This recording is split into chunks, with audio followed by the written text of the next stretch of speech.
Hello, hello, hello, and thanks for coming back to LRGA Curves today.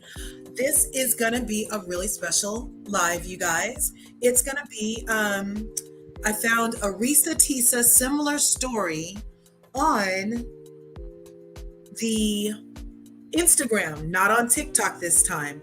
I haven't listened to all of it. I only see that it's excellent. I saw the first one. That's all I've seen so far. The lady on Instagram, her at is Shannon Baleciaga. I don't think she's really works for Baleciaga, but she might like the brand when they are not having teddy bears in bondage. Anyway, she has a 48-part story. The stories are 3 minutes each. It's intriguing. She has video. There's a court case. Oh my gosh. So, let's add this to the stage.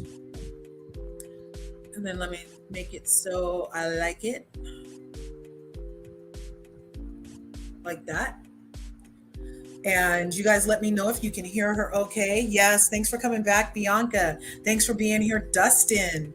Everybody, thanks for being here. Happy Wednesday. Be sure to smash the like button, smash the subscribe button, and ring the bell because I just went live. And if your bell was rung, then you know I just came live again, hopefully.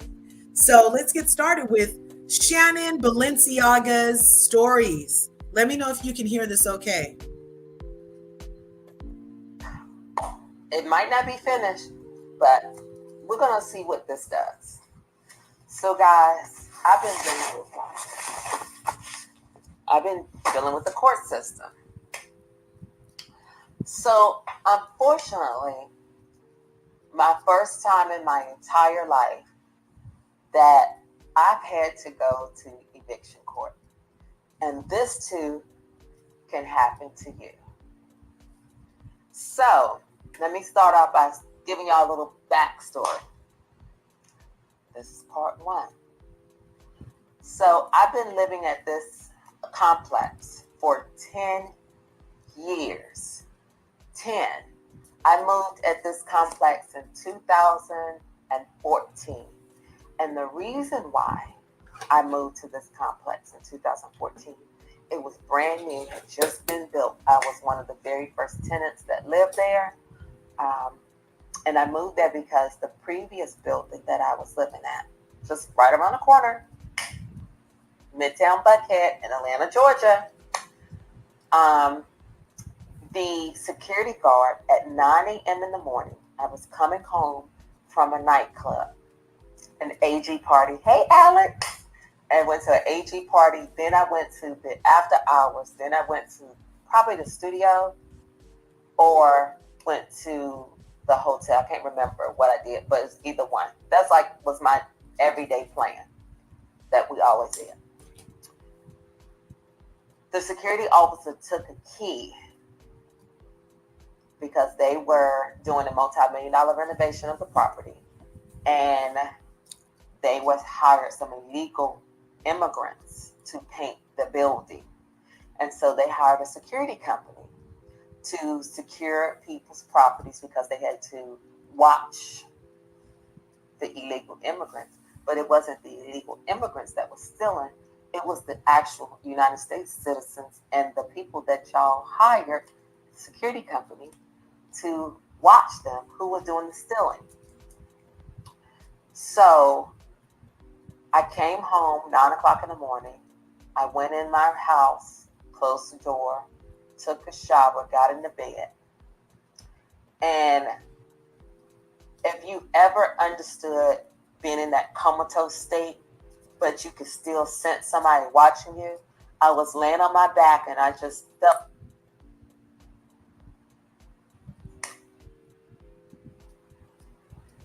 I was laying on my back and I could just sense somebody watching me. I hadn't fully gone into that deep sleep, but it didn't seem real. And something just made me, Shannon, open your eyes. And I did like this and I jumped up. And it startled the officer. And he ran out of my bedroom, standing over top of me. He was literally about to touch me, standing over top of me, and he ran out of my door. And he locked the door back. And I was such in disbelief at that moment I thought I was dreaming and I wasn't fully awake. Do you know what I did next? You will never believe it. You went back to sleep. I laid right back down in the bed. All I did was shoot up. I laid right back down in the bed in the same position, like I was in a casket ready. And I went back to sleep. I woke up around 3:30, 4 p.m. and it came back to me like it just happened. And I walked out of my bedroom and I walked past the closet and I can look, as you can see. Okay, so we are watching a Risa Tisa similar story, but this lady, it wasn't about a man that lied to her. It's about her living situation in Atlanta that is going horribly wrong, and she ended up in court, and she's telling us why. And yeah, look at that. They locked the door. Ooh, yeah, if they lock the door, they're affiliated with the company, right? So yeah, so Gail, this is her name is Shannon Baleciaga on Instagram, and she's did a 47-part story. And I want to keep it playing because it's going to take us a while to get through 3 minutes each. So I'm just going to let it play, and next time I'll explain it in the comments.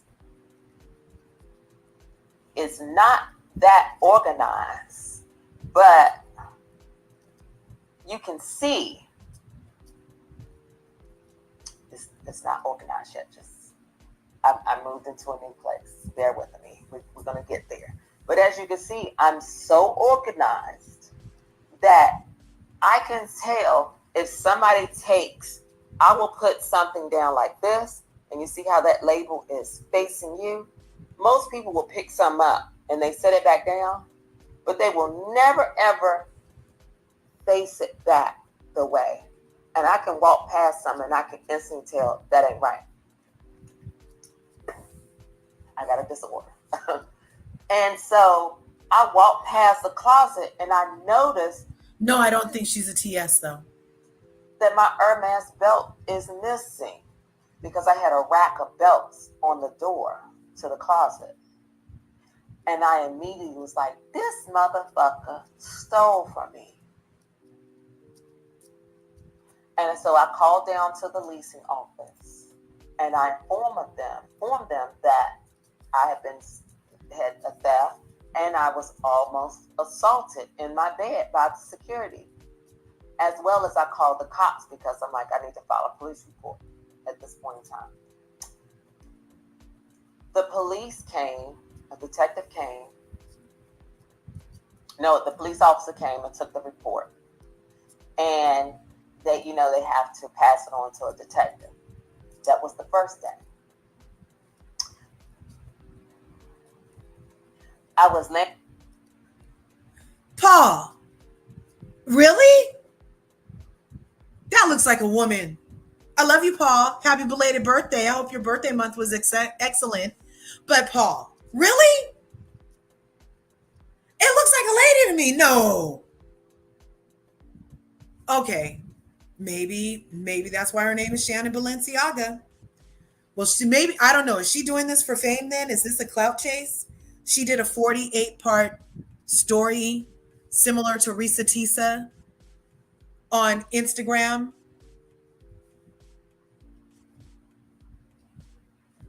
It's tomorrow. Oh, your birthday is tomorrow. Okay, right on. You guys, put a happy birthday cake in the chat, please, for Paul, because it's his birthday. Somebody in here is his birthday. Somebody in here is a birthday. Party like it's your birthday. Happy birthday to ya. Happy birthday to ya, Paul.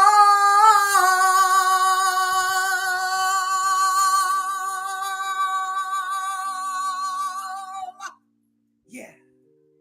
Okay. I do one of those for all my people. Okay. But if Paul is saying this is a TS, then Gail, you know what you see because you were right also. Let's keep listening. No way! Okay. Paul, she was on an HBO show on Legendary on HBO Max and they still did her this way? She was almost SA'd in her own bed. by a security guard. And that's just in the first clip. Let's keep listening. You're not crazy, Gail. That was the first day. The very next day, I leave to go see an attorney. I went and hired an attorney in the state of Georgia. Hi, Chanel. And I researched in Google. At that point in time, he had the highest, this was over 10 years ago. It was 10 years ago. He had the highest judgment settlement in the state of Georgia. And I was like, I need him.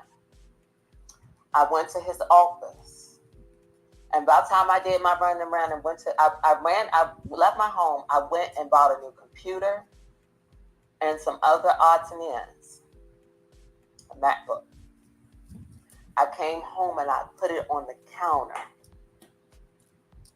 In the bag and everything, I put it on the counter.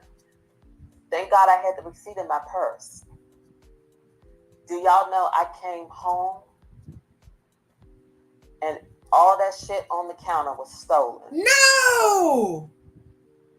I called the cops again, made a report, and that was it. My attorney had told me then to get out and go find a new place to live. And he was like, take all your designer and luxury goods and you need to move it yourself. Do not trust the movers.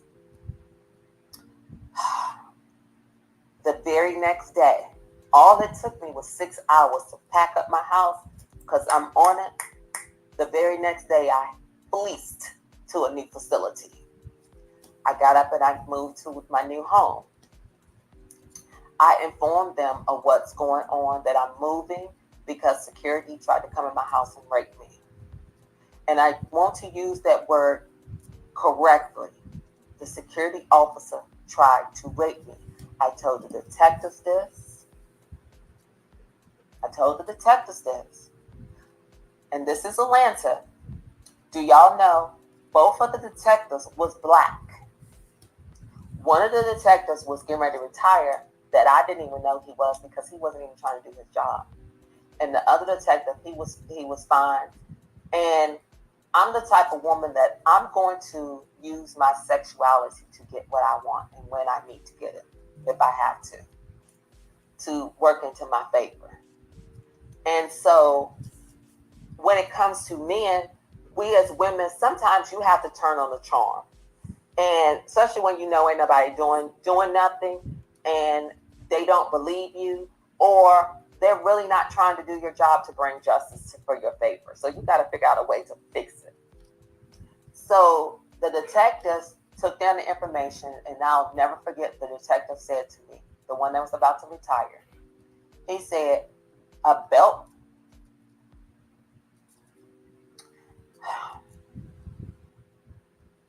Oh, darn. We're only on story 2. Let's just go right here.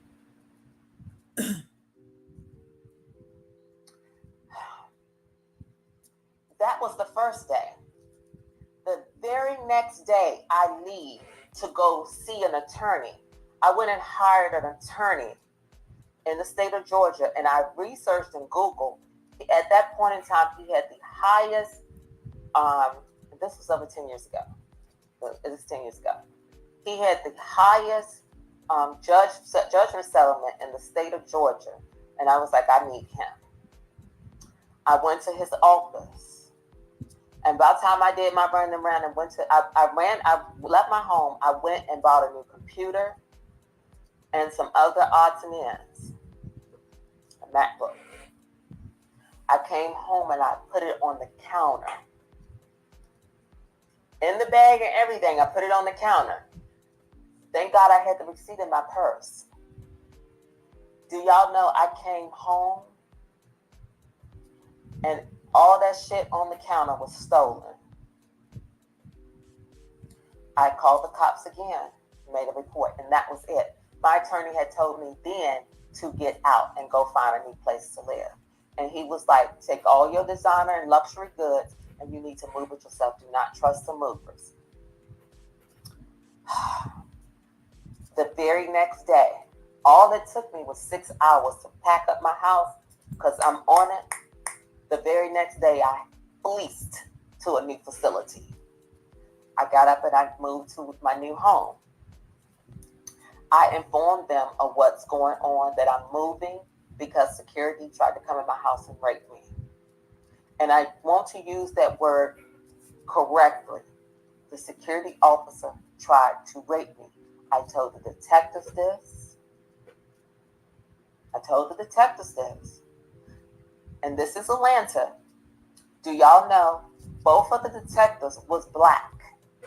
She already said One this. of the detectives was getting ready to retire. I feel like she already said that. This. I didn't even know he was, because he wasn't even trying to do his job. And the other detective, he was fine.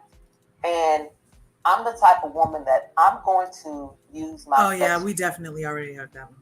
Sorry, you guys. He said a belt costs that much.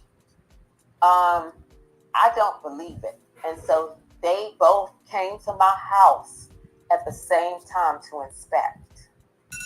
And when they came into my house and I took them to the closet, they got it then. Oh, I understand. They was like, but why would he only steal a Hermes belt? I said, because that's probably what he only could get at the time. And at that point in time, I said, street guys know exactly what is going on, what is what, and what is most valuable. He knew what it was. And so I then move on. I moved. And so the detective the first detective was done. He didn't want to say nothing else to me. They wouldn't arrest the guy because they said the building gave him a key. He had permission. But I'm like, he didn't have permission to be in my bedroom standing up talking to me about to rape me. And they would not arrest him. I said, that is really sad. I said, if I was a white woman, y'all would have arrested him on sight because he was black and y'all are black. Y'all don't want to arrest him. That was so damn wrong. I said, what if I was your niece? What if I was your daughter? What if I was your mother? What if I was your aunt? What if I was your sister? And y'all telling me y'all don't give a fuck about me? As a black woman, you don't care? These are black men. We can't sit up here and say, oh, it's white officers. No, these were all black men. And here we go again. Don't want to protect black women. I was not protected, but I have a history. Catch my book coming out about why I don't like police officers, why I have a problem with police. I've been locked up in federal prison. It's a big story. Why I do not fuck with the popo.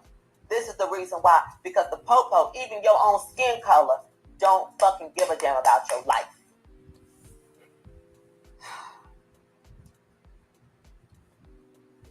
He set up. So I moved, and the second detective was still, at that point in time when they first came to interview me, he was flirting with me. I'm sorry, but I'm going to tell this because it makes the story juicy and y'all can understand the type of woman that I am, because I'm not to be played with. The detective was flirting with me, so I was like, I'm going to have to flirt back with him to get what I need to get, because I need to make sure this case going. The detective ended up helping me move. He literally, y'all, helped me move my home from one place to the next. He helped me set up my furniture, everything. And yes, I did fuck him. I fucked him the same day I met him because he was flirting with me. He left, got off work, and came back, and I fucked him. And after I fucked him, that's when he told me that he was married and that he was going through problems. You know what men do, the whole fucking spiel. Me and my wife, we haven't had sex, and she's this and she's that. And mind you, the wife was an attorney, and he's a cop. So I moved. Everything is fine. He comes over. We see each other. And he just starts talking to me, and I'd be like, and he's a cool guy, but I also, throughout the transactions, I can understand why the wife would act the way she do towards him, because it was a little off-putting to me. I'm like, yeah, I'm really not feeling you. So fast forward, I get the attorney, they take the case, we go back and forth. I had to go do a deposition, my first time and only time. And y'all think, and let me explain to y'all about lawsuits. Lawsuits are not as easy as you think they are. We always want to scream, you can sue, you can do this. Baby, let me tell y'all something about it. Hi, Krista. When you're in a civil case, there's nothing that they can bring up to discredit you unless you have a fraud case. So why anybody out here doing fraud or anything, know that if you ever go in a lawsuit, they're going to try to trash you and impeach you by your past. Y'all, they trashed me. They hired one of the largest law firms in the state of Georgia, and they trashed me for hours. And I just had to sit up there and take it. And I said, you know what the sad part about all this? That I'm here as the victim because somebody they stole from me and they tried to rape me. One of the most heinous crimes other than murder. And y'all gonna sit here and try to make me seem like I'm the bad guy. So I moved, and the second detective was still, at that point in time when they first came to interview me, he was flirting with me. I'm sorry, but I'm going to tell this because it makes the story juicy and y'all can understand the type of woman that I am because I'm not to be played with. The detective was flirting with me, so I was like, I'm going to have to flirt back with him to get what I need to get because I need to make sure this case going. The detective ended up helping me move. He literally, y'all, helped me move my home from one place to the next. He helped me set up my furniture and everything. And yes, I did fuck him. I fucked him the same day I met him because he was flirting with me. Really? You're going to make me seem like I'm the bad guy? But the sad part about it is that the detective and I just let him go about his business. A year, we went through the case. That was August, September. November, I'll never forget, it was Thanksgiving. Is it Thanksgiving or Christmas? I think it was Thanksgiving. The attorney called me the day before the holiday and said there was a settlement. And y'all know why it was a settlement? Because we was about to go to court. And I was paying out of ass. It wasn't no 60-40 split. No, I had to pay the attorney. And he wasn't cheap. The first day he billed me $5,000. So it wasn't cheap. The attorney, I was so scared I had to go see a therapist because y'all, and a lot of women, and unfortunately some men out there who has experienced rape, you understand when you're in your home and somebody violates you, the level of discomfort. And that's being mild. I was afraid. I had latches on my doors. All doors had to be shut. I'm the type of person, my doors stay open. I don't like to sleep with the doors closed. And I'm like, I was so much in pain. I had to go seek out a trauma therapist. And I was going through all this. And I had to go find this guy. And this is where ballroom showed up for me. My daughters found all his information. They found the guy who did this to me. They found the home that he was living in. They found who owned the home, how much it cost, what it was appraised for, how much it's worth. They found his social security number, his date of birth. I got all his information down to they even got his phone number. And I have the recording. I might need to go get it off my hard drive and might upload it so y'all can hear it because I think it's important for y'all to hear this. As somebody, and I always keep coming back and saying this, as somebody who's been to prison, I don't want to see another Black person in prison if I have to. And at that point in time, a year later, when I had found him, I have gotten over the trauma to an extent that it allowed me to be able to get my power back and not be a victim anymore. And so I called him up and I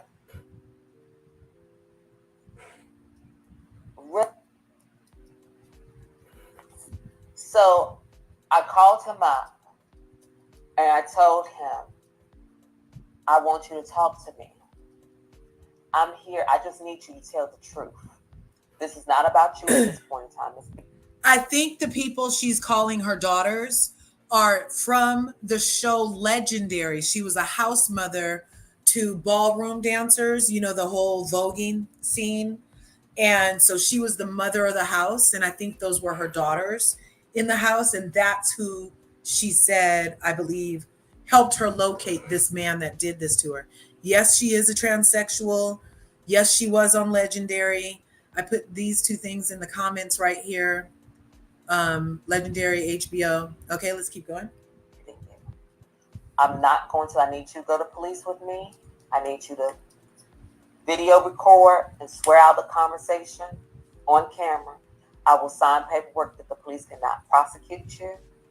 I just need your testimony because I'm suing I sued the property managers.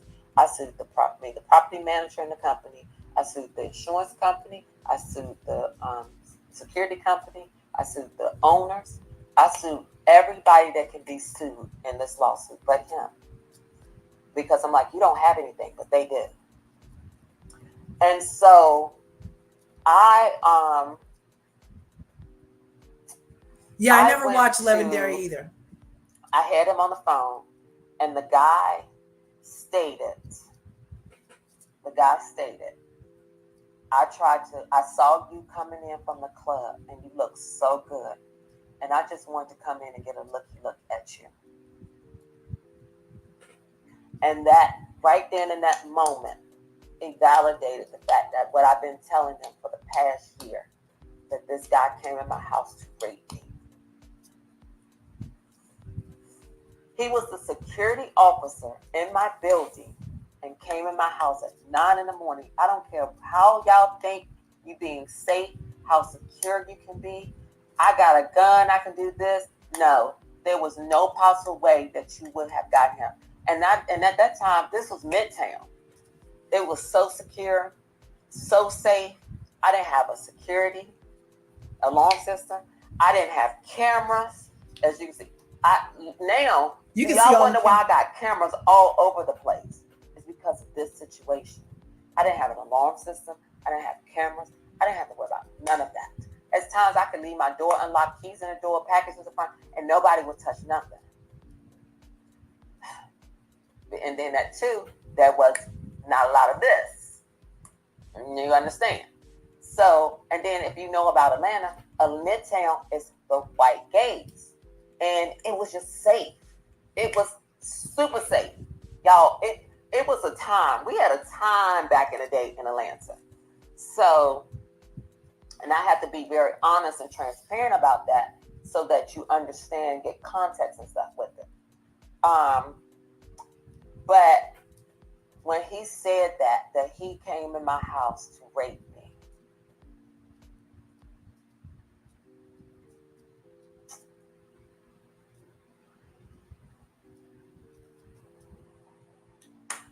so we went down to the precinct. The detective that I was having sex with, he swore us out, recorded everything. I signed the paperwork. I said, thank you. I took all this evidence to my lawyer. And this is the first time, and a white man had to tell me this. It took a white man, my lawyer, who told me this. He sat me down in his office and he said, why do y'all black women feel you always have to be so strong? Y'all have to learn when to be the victim, and it's okay to be a victim. It took a white man for me to understand that. We sit around and we try to be super women all the time, but when it's time for us to be weak, nobody hears us. I could have been raped. I could have been harmed. I could have been murdered. And black men, because y'all are black men, wouldn't have gave a flying fart about it. This is why it's hard for us to be the victim. And then when we notice when people sit and they play on our time and they try to paint us as the angry Black person, we have to go 10 times hard on them. But who is there to protect us? Who is there to help us? We have to help ourselves. And then we still be the ones looking like we're the villain. So my lawyer told me, this is going to hurt your case. This is going to hurt your case. You should have just let it play it out. Who cares? Now it's going to hurt your case.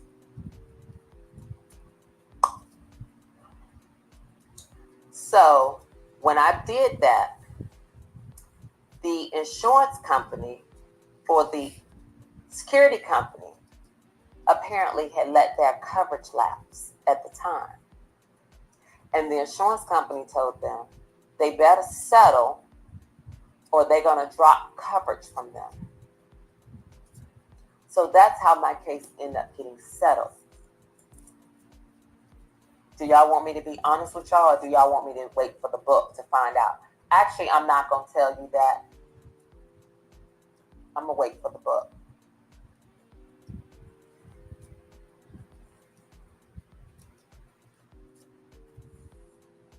You know what? I'm just going to tell it. I'm going to give y'all a little tidbit so then you can want the book because you can get some more juice. Because it's going to be some more of this that I'm leaving out because I can't tell y'all all this because I need y'all to read the book. Unfortunately, the settlement amount, it did hurt. I could have got a little more. Let me tell y'all, listen to me, what I've learned from that. I should have told them he touched me because it would have been, instead of 2 digits, two or three digits, I think, it would have been a couple of million. And so, do y'all know by the time the settlement was done, the check was cut the day before Thanksgiving, I got not one single dollar. No. The attorneys took all of it. They could do that in Atlanta? There needs to be some type of regulation. I thought they only get 33% here in California. The amount. I've dealt with attorneys before and they only get 33% of settlements. And if she didn't have any doctor's bills or anything, then that wouldn't have ate into the remaining 70% for her. So I'm not sure what they're doing in Atlanta. Let's keep listening. Money that they steal from us as clients is ridiculous. And somebody needs to audit this attorney's books because I know firsthand he stole my money. I know firsthand. I wonder why she didn't sue him. But I moved on because by the grace of God, God is always good. And clearly, keep it moving. She's still here. Okay? So let that be a lesson to people that always stay on top. Sometimes I know it's hard, and I'm going to tell you why it's hard. So I had an attorney there, paid them, got zero. And let's talk about today when I went to court. But we're going to get there. Let's not jump ahead of ourselves on this. Because it's important. Like I'm saying this because y'all, life is not easy. Y'all may look at me and y'all may think, oh, she has it. She looks a certain way. This and that. No.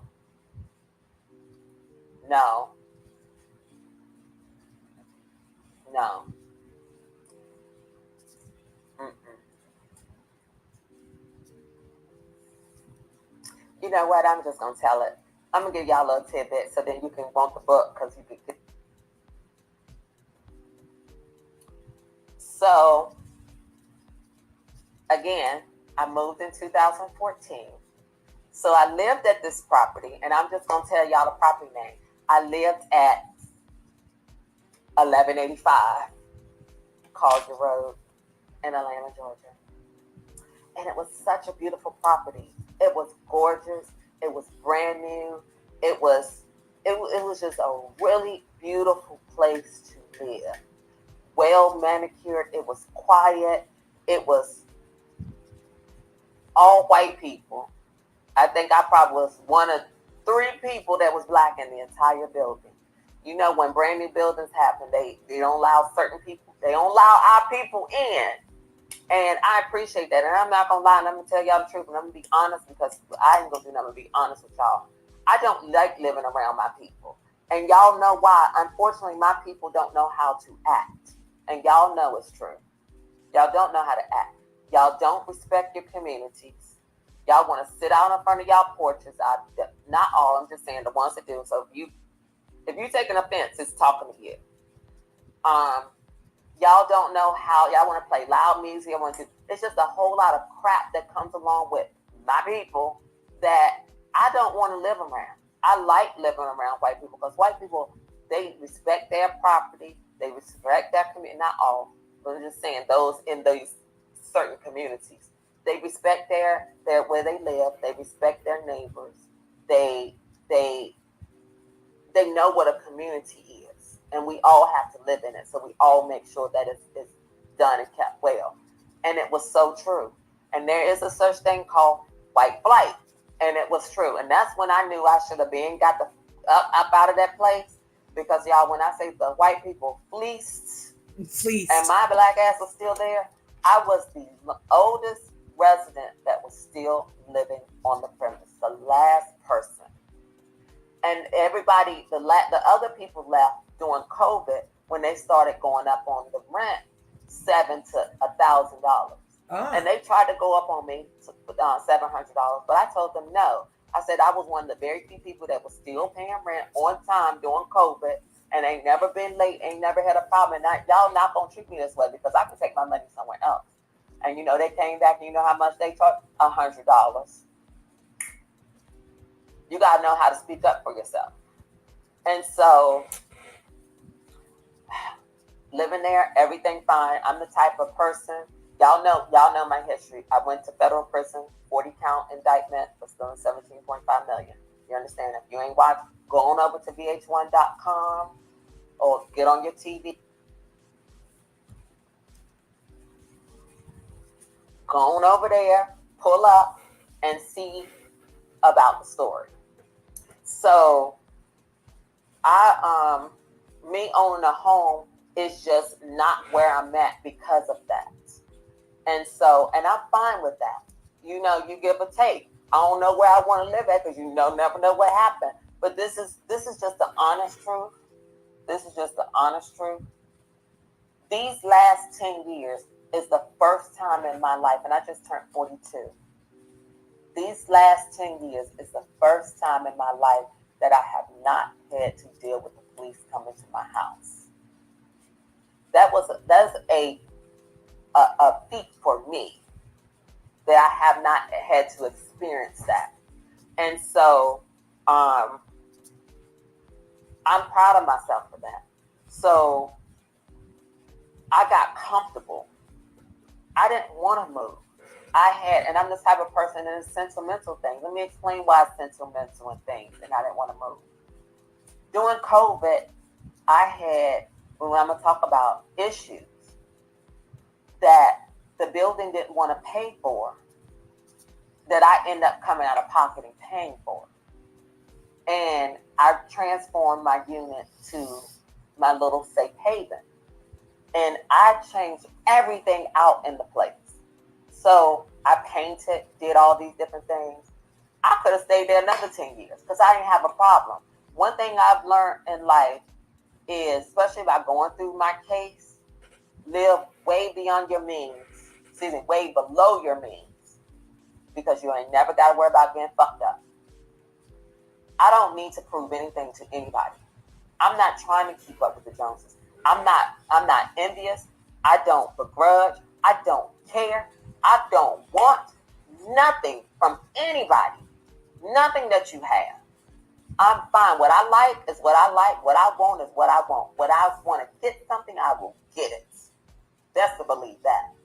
But also, too, I've learned that sometimes, and as I'm moving into different spaces in my life and God is showing me, all that stuff don't mean nothing. And in fact, it's easier to get it. It is harder to maintain it. I'm going to say it again. It's easier to get it. Thank you. And it's hard to maintain it. You missed the first 5 parts. She's in Atlanta. She is transsexual. She was on HBO's show Legendary. She did serve time for stealing $17.5 million. There's a whole special about Shannon Baleciaga on VH1. And now we're listening to her current situation where she just had to get out of court again, but not for stealing $17 million.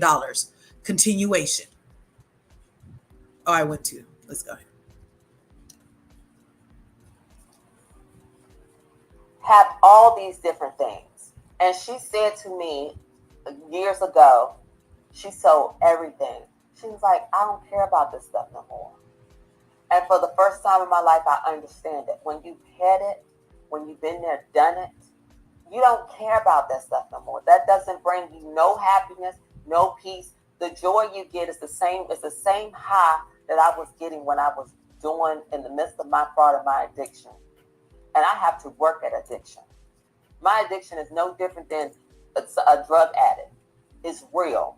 And we need to change it. The justice system, our criminal reform, and all that needs to happen about fraud, because it needs to be recognized that it's just an addiction as an addict, a drug addict. And so I have to constantly check in with myself to make sure I have to stay in on the narrow that know that I have bigger and better things, and I'm changing. Stuff ain't as coming as easy. Oh my God, I hit the wrong thing. I'm sorry, you guys. Looks like we were in this one.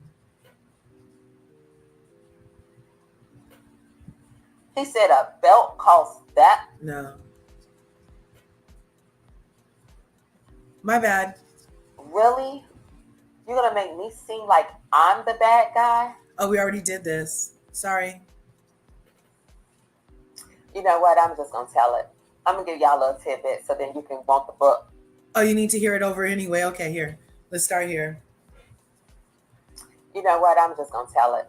I'm going to give y'all a little tidbit so then you can want the book, because you can get some more juice, because it's going to be some more of this that I'm leaving out, because I can't tell y'all all this because I need y'all to read the book.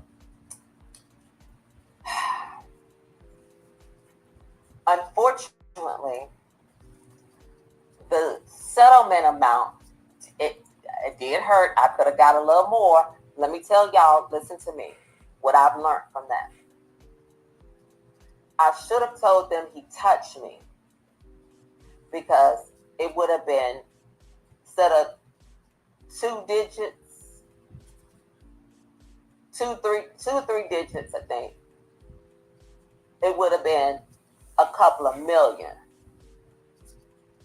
And so, do y'all know, by the time the settlement was done, the check was cut the day before Thanksgiving,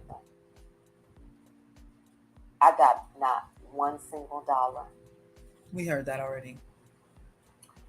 So, again, I moved in 2000. Let's get it here. This is where we were. Sorry, you guys. Go on over there, pull up, and see about the story. Okay. So, me owning a home is just... Okay, this is the new one, you guys. Sorry. So, it's just, life is just hard. But I don't look at life, and I'm not mad at anything anybody done to me, because people have trespassed against me, and I've trespassed against myself. I don't blame other people. Life is what you make of it. And sometimes you have to get up and you have to keep moving. I get up every day, just be intentional about how I show up in the world. I'm not perfect. Nobody is.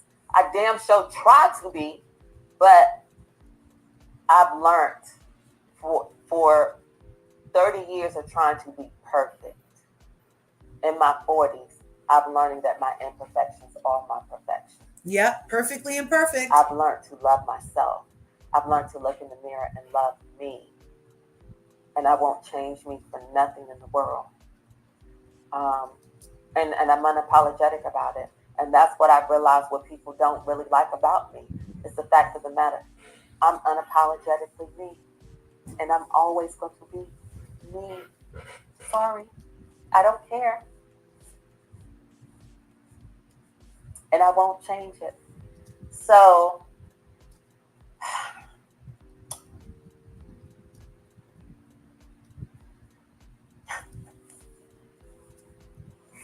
oh, it's just so much. It's just so much.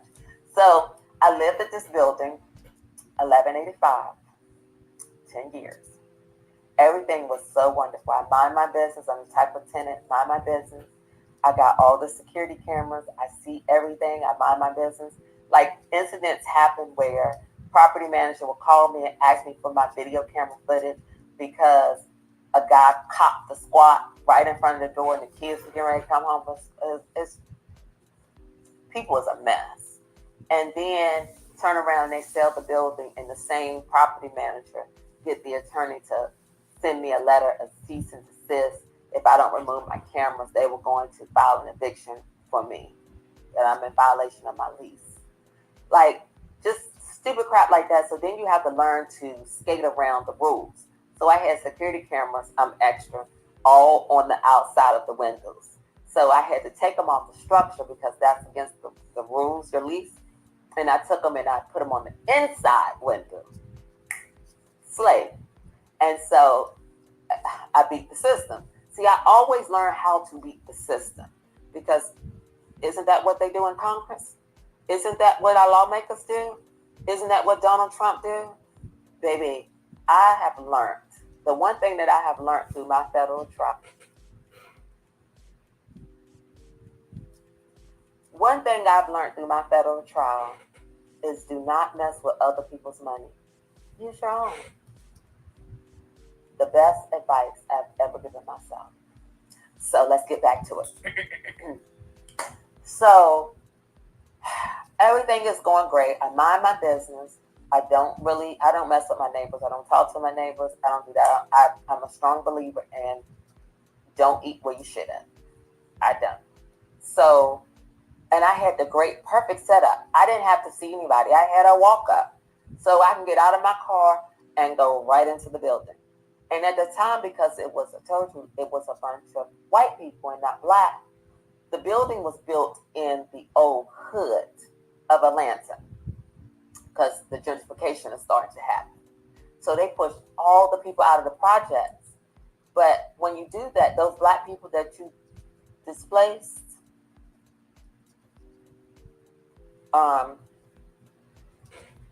misplaced, however we want to use the word, because I can't think right now. I got so much in my mind because a lot been going on, but you'll understand in a second.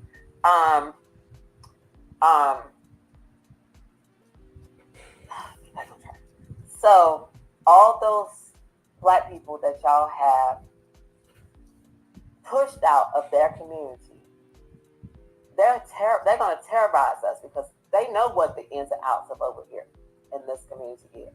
And when I say they used to come and break in the cars, they used to break in the cars faithfully. But the inside of the building was always secure and safe. When the white people fleeced from the community and the black people started letting black people move in, the car break-in stopped. But guess what happened next? Apartment break-ins. The package room started to get robbed. And the theft started happening during the pandemic when Kemp did not shut down Georgia and everybody started moving here. And because people needed money so bad, they started letting everybody move in and they started letting all the black people just go through. And while I was filming Legendary, packages was coming and they were stealing them. People would send me birthday gifts, they were stealing them. And so I couldn't file an insurance claim. I filed an insurance claim because it was thousands of dollars worth of stuff stolen. Insurance denied it. Somebody tried to break into my home while I was filming. Insurance denied it. So I just was like, you know what? I'll cut the loss out. Again, here we go. Again, me as a black woman, I'm having to deal with the loss. Now, mind you, some people. So one thing I've learned, and some people might think this might be karma because of what I've done in my past. Granted, I get that. Life. But what I paid my debt to society. When is it enough is enough? When I find some peace. And when I'm trying to be a productive citizen in the community. But yet I'm being the victim. But yet I'm not the victim. If that makes sense. So packages are getting stolen. The morale of the community is going down. They're not putting money into the community like they would normally do. It is going down. The construction of the building apparently was horrible. The roof is terrible. It's leaking. During COVID, my unit got flooded several times. And it got flooded so badly. Let me show you. I gave the judge today all my evidence and things. It flooded so badly. And this was their pendants that they had in. Water was coming through like badly through the unit. Badly. The whole, like all this electrical. Yeah, that could start a fire. All electrical. And all that water was just pooling. It was water everywhere. The water was coming through the ceiling. And it was so bad. The water damaged my iPad mini. It damaged several Chanel bags. It damaged my laptop. Everything that was on the counter. Because the water, it flooded from the counter. She's 42. She just Chanel turned 42. Bags got messed up. Look at, because it was patent leather. The water damage. I had to take in my Chanel bag to Neiman Marcus where I purchased it and they sent it off. And they had to redo it. It messed up chairs. It messed up rugs. It did a lot of damage. Look at the computer. Look at the water. So I had more pictures, but I gave it to the judge today. And you could see in the pendants had pooled all this water in it. And it's, you know what water do if it sits there and starts stinking and you're trying to figure out where the hell that smell is coming from? Yeah. So I took it upon when they denied to fix it and they wouldn't fix it. And they just kept giving me the runaround. Yes. I redid the whole unit myself. When I say I redid the whole unit, I did the cabinetry. So one thing. Ay, Dios mío. You guys, her hair is down. I think we were right here. So one thing I've learned, and some people might think this might be karma because of what I redid everything. Every inch of this house, I gutted it and I did it. I painted all the walls. I took out all their fixtures. I put chandeliers in all this place. I took out the cabinetry. I put my own hardware. I took out the light, like y'all can see in this new place. Let me show y'all. I put the brilliant light switches. Everything, and put security cameras. Everything was changed out. I even put, I'm a home automation. I am a geek with technology. I even took out all the faucets and put voice activated faucets in. Like, I'm a techno geek. Any and everything I want to try, I want to see. People come to me and ask me, well, Shannon, what do you think about this? Hi, Dee. Because they know if I see something, I'm going to be the first person. I'm going to give you my opinion about it. I should be doing some type of YouTube channel with technology because that's how much I love it. But then also, too, I don't want to be bothered. And so I redid everything. I bought new rugs, like $1,500 rugs. But like a lot of money went into putting a couple of 2-digit thousands of dollars, okay? And I love my space. I loved it. And so if I could have been there a couple more years, unless I'm moving out of state, I could have stayed there because I'm fine. And people always wonder how you have all this stuff in this place. Baby, I've been to prison. All you had was a little motherfucking room. I can make do of my space. I can live in a little home and you have all that stuff in there. I did have a storage unit. And so I know how to pack stuff in so you don't see it and it all is organized. I'm going to go put my hands on it and keep on moving. So last year, the end of last year, I started to get floods. My unit started flooding.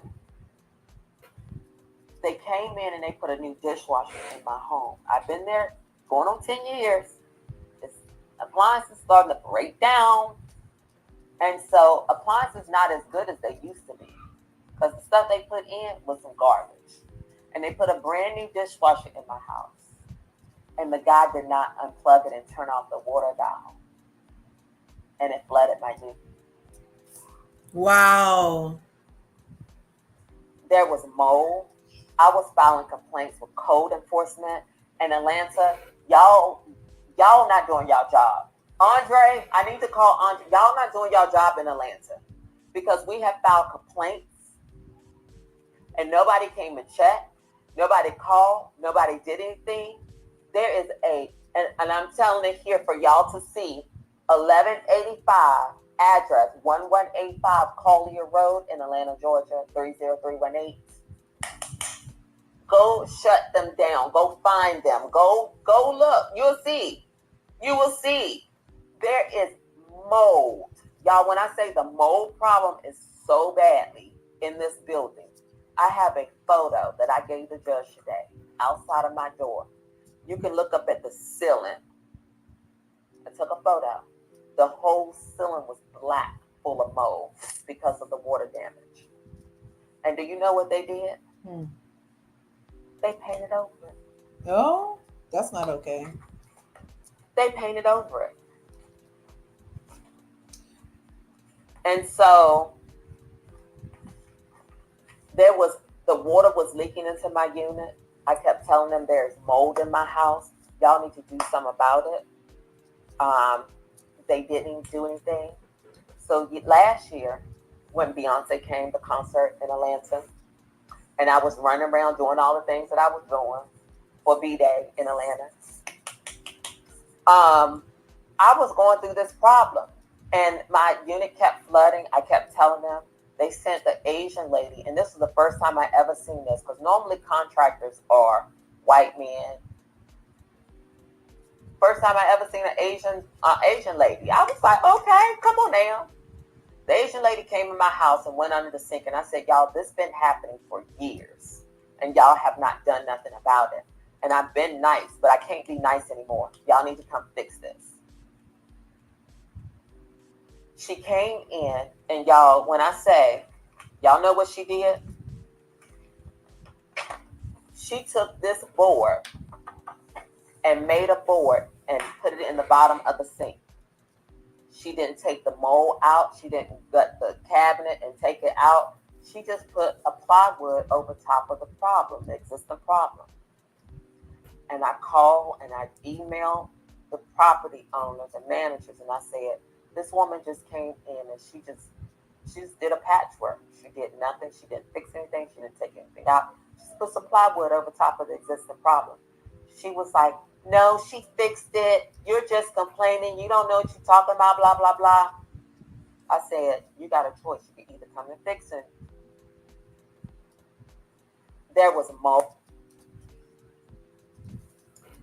You can either come fix it or I'm going to be your worst nightmare. So, but I ain't say that to them. That's in my head, right? Come on, stay with me. Stay with me. So, they hired. It is very costly and tedious. And Bianca, look, no wonder we love each other. Property management, I was in property management for 34 years. So I'm very well aware that there is a very right way that all property managers have been schooled on to remove mold, and it's not to paint over it.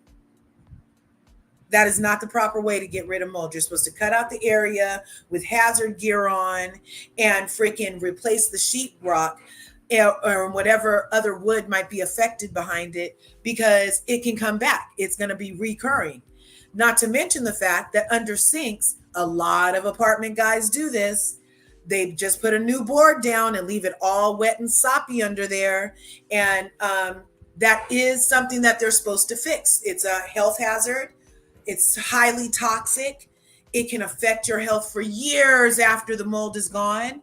And she had every right to have her panties in a bunch about this. This is disgusting treatment from that place that was so costly to live in. I'm intrigued by this story right now. So we gotta let this dry. So they brought the fans in.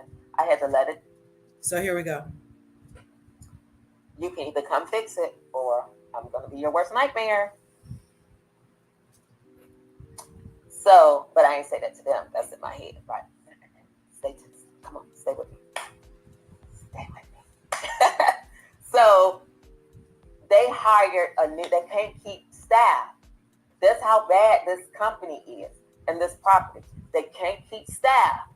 Now, mind you, I've been there 10 years and I've seen them all come. I've seen them all come and I've seen them all go. So the very next week, they had hired a new supervisor, maintenance supervisor. And he came to my door. He came all the way from Arizona. And he stood at the door. He said, I don't even have to look at your cabinet. I can smell it. He said, you have a lot of water damage in your house. I can smell it. It is so strong. I said, I've been seeing this. I know. This is him taking the plywood out. Now, mind you, I haven't emailed them telling me that I'm lying. I don't know what I'm doing, know what I'm talking about. He pulls it out and he guts. He guts the entire thing down to the floor. And he left it there. No. He gutted the place and left it there. He left it there? I thought he was going to do something. And you can see all, you could just see all the stuff. He gutted it. He left out of the unit and he went to the manager. And he said, this is dangerous for her to be living in this. Yeah. And y'all need to fix this today, or y'all might have a problem. That man gutted. This was his light now. You see his light? Yeah. He gutted it. It was mold and everything under there. I was like, this is how y'all had me living. I'm paying all this money. This is supposed to be luxury. I don't ask y'all for nothing, but I'm paying rent on time, all the time. This is what you do? This is how you want me to live? But you will never know. When I say it's almost like a beautiful person, but on the inside they fucking dying. That's not like it is. You can only patch it for so long. And anybody know when you have a home and at that 10-year mark, what happens? You have to do some maintenance because it's falling apart at that point in time. So he gutted out and he took everything out. He was like, we got to let this dry.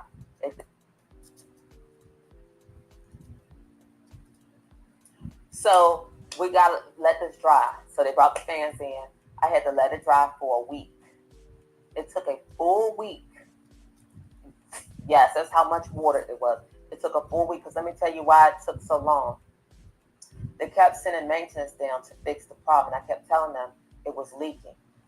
When I went to London for the Beyonce tour, when I went to Vegas for the Beyonce thing and the ball and stuff, when I went to all these different trips I took last year, running around, running out of the country, all these different places, every time I come back in, and thank God I have a camera, I got footage, I got the proof. Y'all will come back home and my house will be flooded. I Oh will my walk on the God. floor and there's water everywhere. No. Do you know the property manager had the audacity to send me an email this September the 19th, 2023? As you know, maintenance will be performing work in your unit today, beginning at approximately 11 a.m. Maintenance will be returning to your unit on Thursday to complete the work. You are expected to cooperate with maintenance with respect to such work, including making the premises available during normal business hours as provided under your lease and law. So I will be getting threatening emails like that, like, come on, girl, why? This is where the problem comes in at. I know my lease front and back. I have to learn that by the lawsuit that I had with the people. And I have learned that, yes, management can come into your house at any time. As long as, but they have to give you notice, or they have to put a note in plain view that they came into your premise. But in 9 times out of 10, it's only supposed to be when an emergency.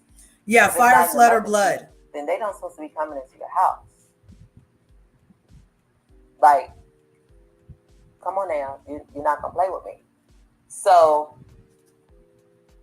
when I said to y'all about,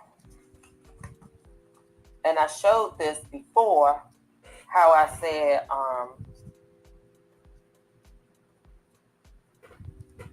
she said she kept putting claims in and her rental insurance denied all of her claims, even with her video footage, that's how it happened. Here go the documents right here. The law firm, when I sued them in 2014. It says, on or about July the 31st, Shannon awoke to discover an intruder standing above her in her bedroom, inside the subject's apartment. Said intruder is a man Shannon knows as the courtesy officer. So we gotta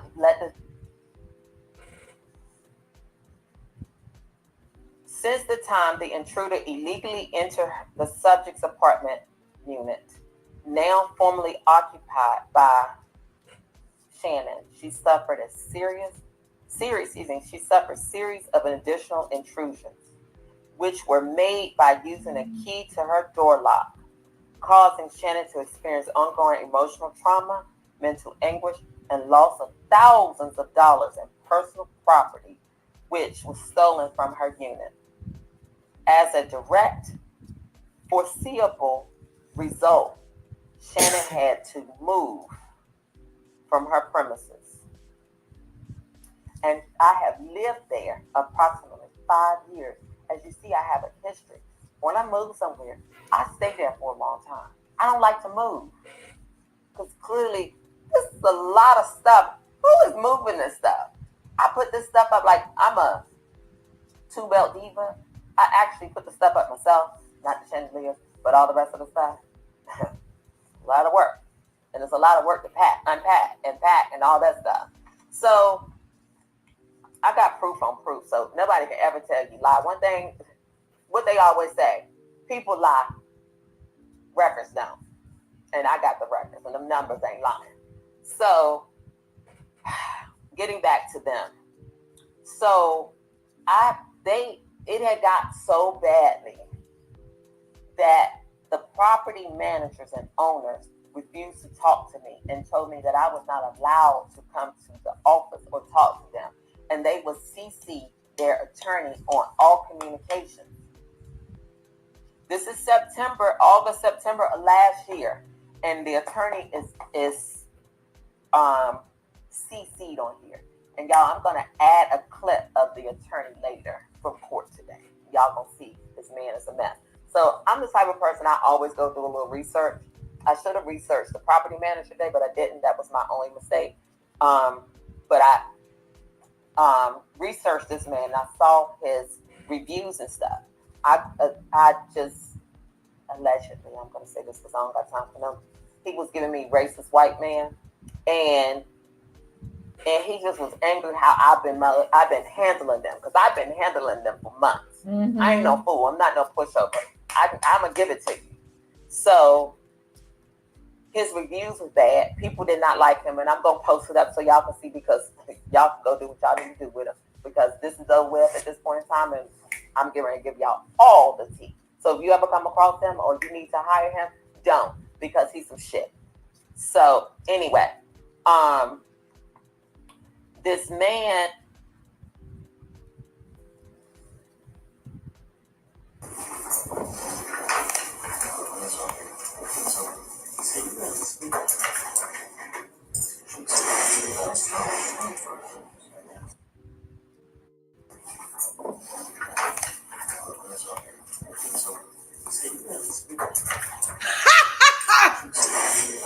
oh my gosh, she's hilarious. He is a mess. She's hilarious. so they came and they fixed.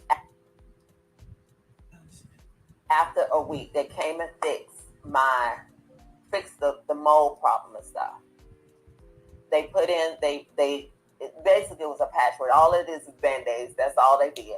I could have hired somebody that came in there and did a better job than they did. It is what it is. So, but the flood kept happening. And you know why the flood kept happening? Because the dishwasher was improperly put in. Wow. And so they come in, they send a plumber, they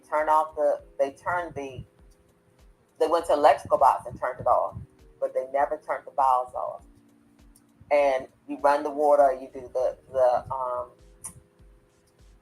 the garbage disposal, all the water backs, like all that's connected, and it was just backing up in the floor, it was just a mess. So, oh, my light went out. So, unfortunately, I had to suffer. And by suffering is that my property would get damaged. I would have to get a cleaning crew out there. I would have to do all these different things to make my life easier.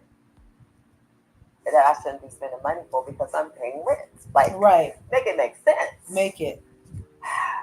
So it's a lot. So they came and they fixed the way it's being cleaned up. Channel 2's Taisha Fernandez, live now in Northwest Atlanta, where neighbors say, Taisha, they're dealing with many other problems at this complex too. And George, I have new information since last hour. We told you at 4 o'clock about a broken security gate, or at least it wasn't working for today. Well, since our last live report, we saw maintenance workers come and fix that gate. I want to show you another gate that's concerning for neighbors. This is a pedestrian gate that also stays wide open, so that has them concerned about their safety. And then when you add the water issues and the possible mold, their concerns are piling up. This is what neighbors have had to listen to for days. Maintenance workers put these high-powered blowers in the hallways to dry up all the water that came rushing through this building Thursday. I got videos and pictures from 5 different neighbors who are all afraid to speak up because they don't want to get evicted. They came out Thursday night, put buckets. The way it's being cleaned up. Channel 2's Taisha Fernandez, live now in Northwest Atlanta. So after complaining and the problem keep persisting and nothing is getting done right and they're making more of a mess, I was going out of the country in October. I had made plans a couple of weeks before. It was a quick, spontaneous trip. And I sent them an email, was like, I need for you guys to come and do my unit correctly. Because when I get home, I'm going to start decorating. Because I was planning on getting back like the beginning of November. Y'all know I do my trees and stuff early. I'm planning to decorate my house for Christmas, and I'm not about to put up all these $1,000 of stuff that I purchased for the holidays, and it gets messed up because y'all don't want to do your job right. Fair, right? Fair. They come, they fix, so-called fix. Everything's fine. I go out of the country. Everything is, at that point in time, I'm done. I just wash my hands. I'm just over it. Come back home. I put my trees up and things. This is November. So December rolls around. It's time to pay rent. These guys want to try to charge me for a parking space. So this company is, when I say we got to get a class action lawsuit against them, and when attorneys call, because we got a lot of people, we need to sue them, sue all these companies, because let me tell you where the class action lawsuit comes in at. Every month the fees would change. They wouldn't be the same amount. And I'm going to tell you, because we went about this today in court, and the judge was given, Every month the fees will be different. It wouldn't be the same, and that doesn't make sense. You're supposed to have a fee schedule in a Everybody, apartment like for lease. instance, trash. Trash should be a fixed amount. It shouldn't fluctuate or change. That makes no sense. But they're stealing money. So cooking the books. In 2019, the property manager got fired because he was stealing money. But let's talk about him for a second. In 2019, at the beginning before COVID, or right at COVID, they came and they stated they want to start charging for parking. I wasn't paying for parking. So, and this shouldn't be a discussion for anybody. This ain't nobody's business, but I'm just going to give y'all context. So, I have a handicap. I have the handicap tags, the handicap placard, and the handicap hard tags on my car that will forever be on my car. And so the building is not equipped.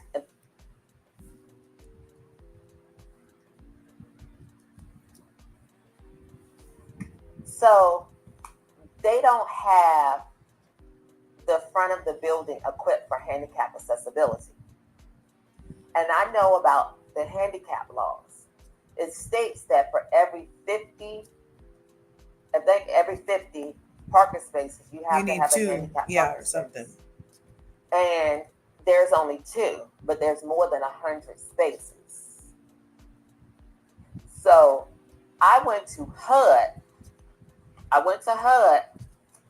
And I think I gave it to the judge today, my conciliation. Oh, here we go.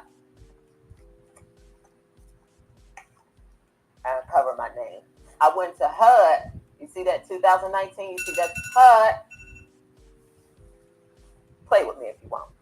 I went to HUD now, and I filed a complaint, housing discrimination complaint, in 2019. And so that's what I discriminate against, is for handicap, disability, and discrimination. Y'all don't have a ramp. You don't have accessibility for handicapped people. So I want y'all to use y'all money, dig this thing up and rebuild. Since you want to play, let's play. So they came back, and the conciliation agreement that they signed in 2019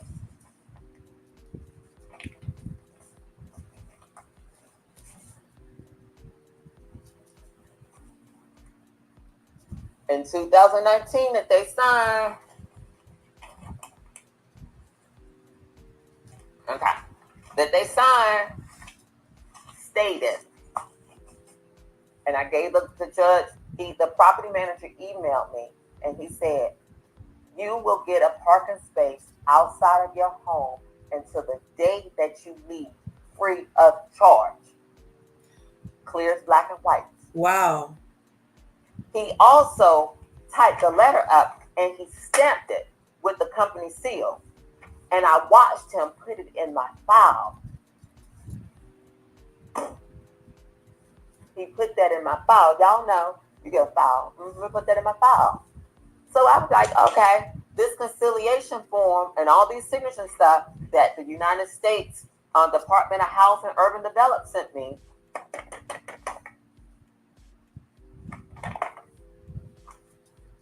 Everything is taken care of. Congratulations, you won your complaint.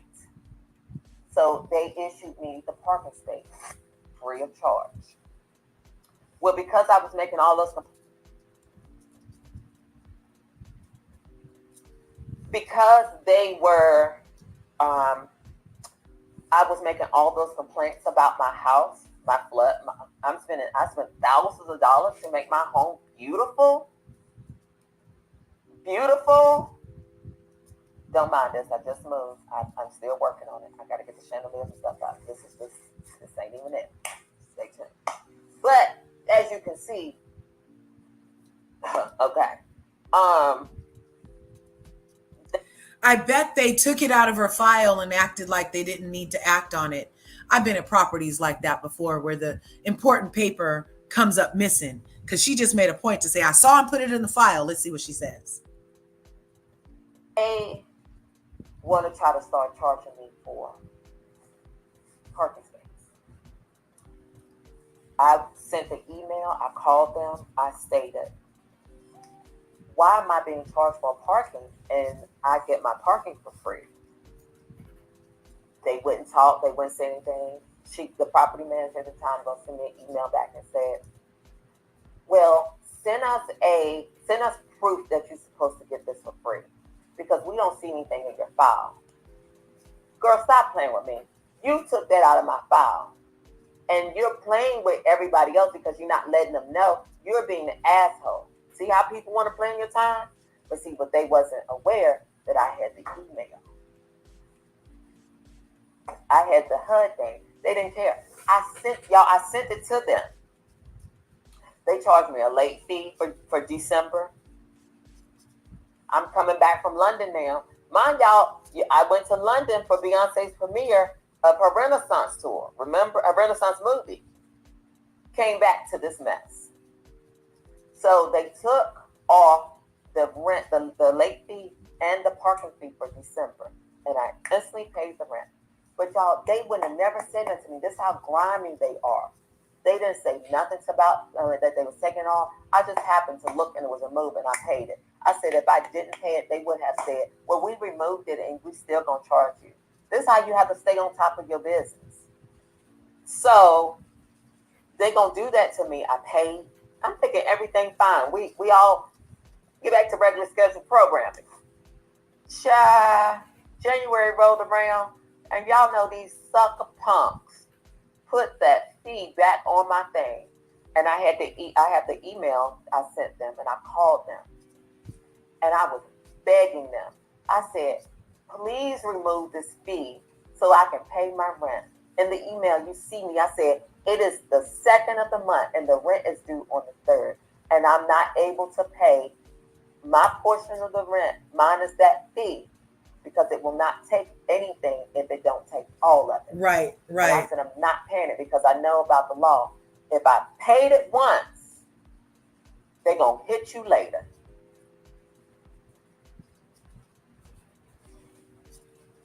Okay.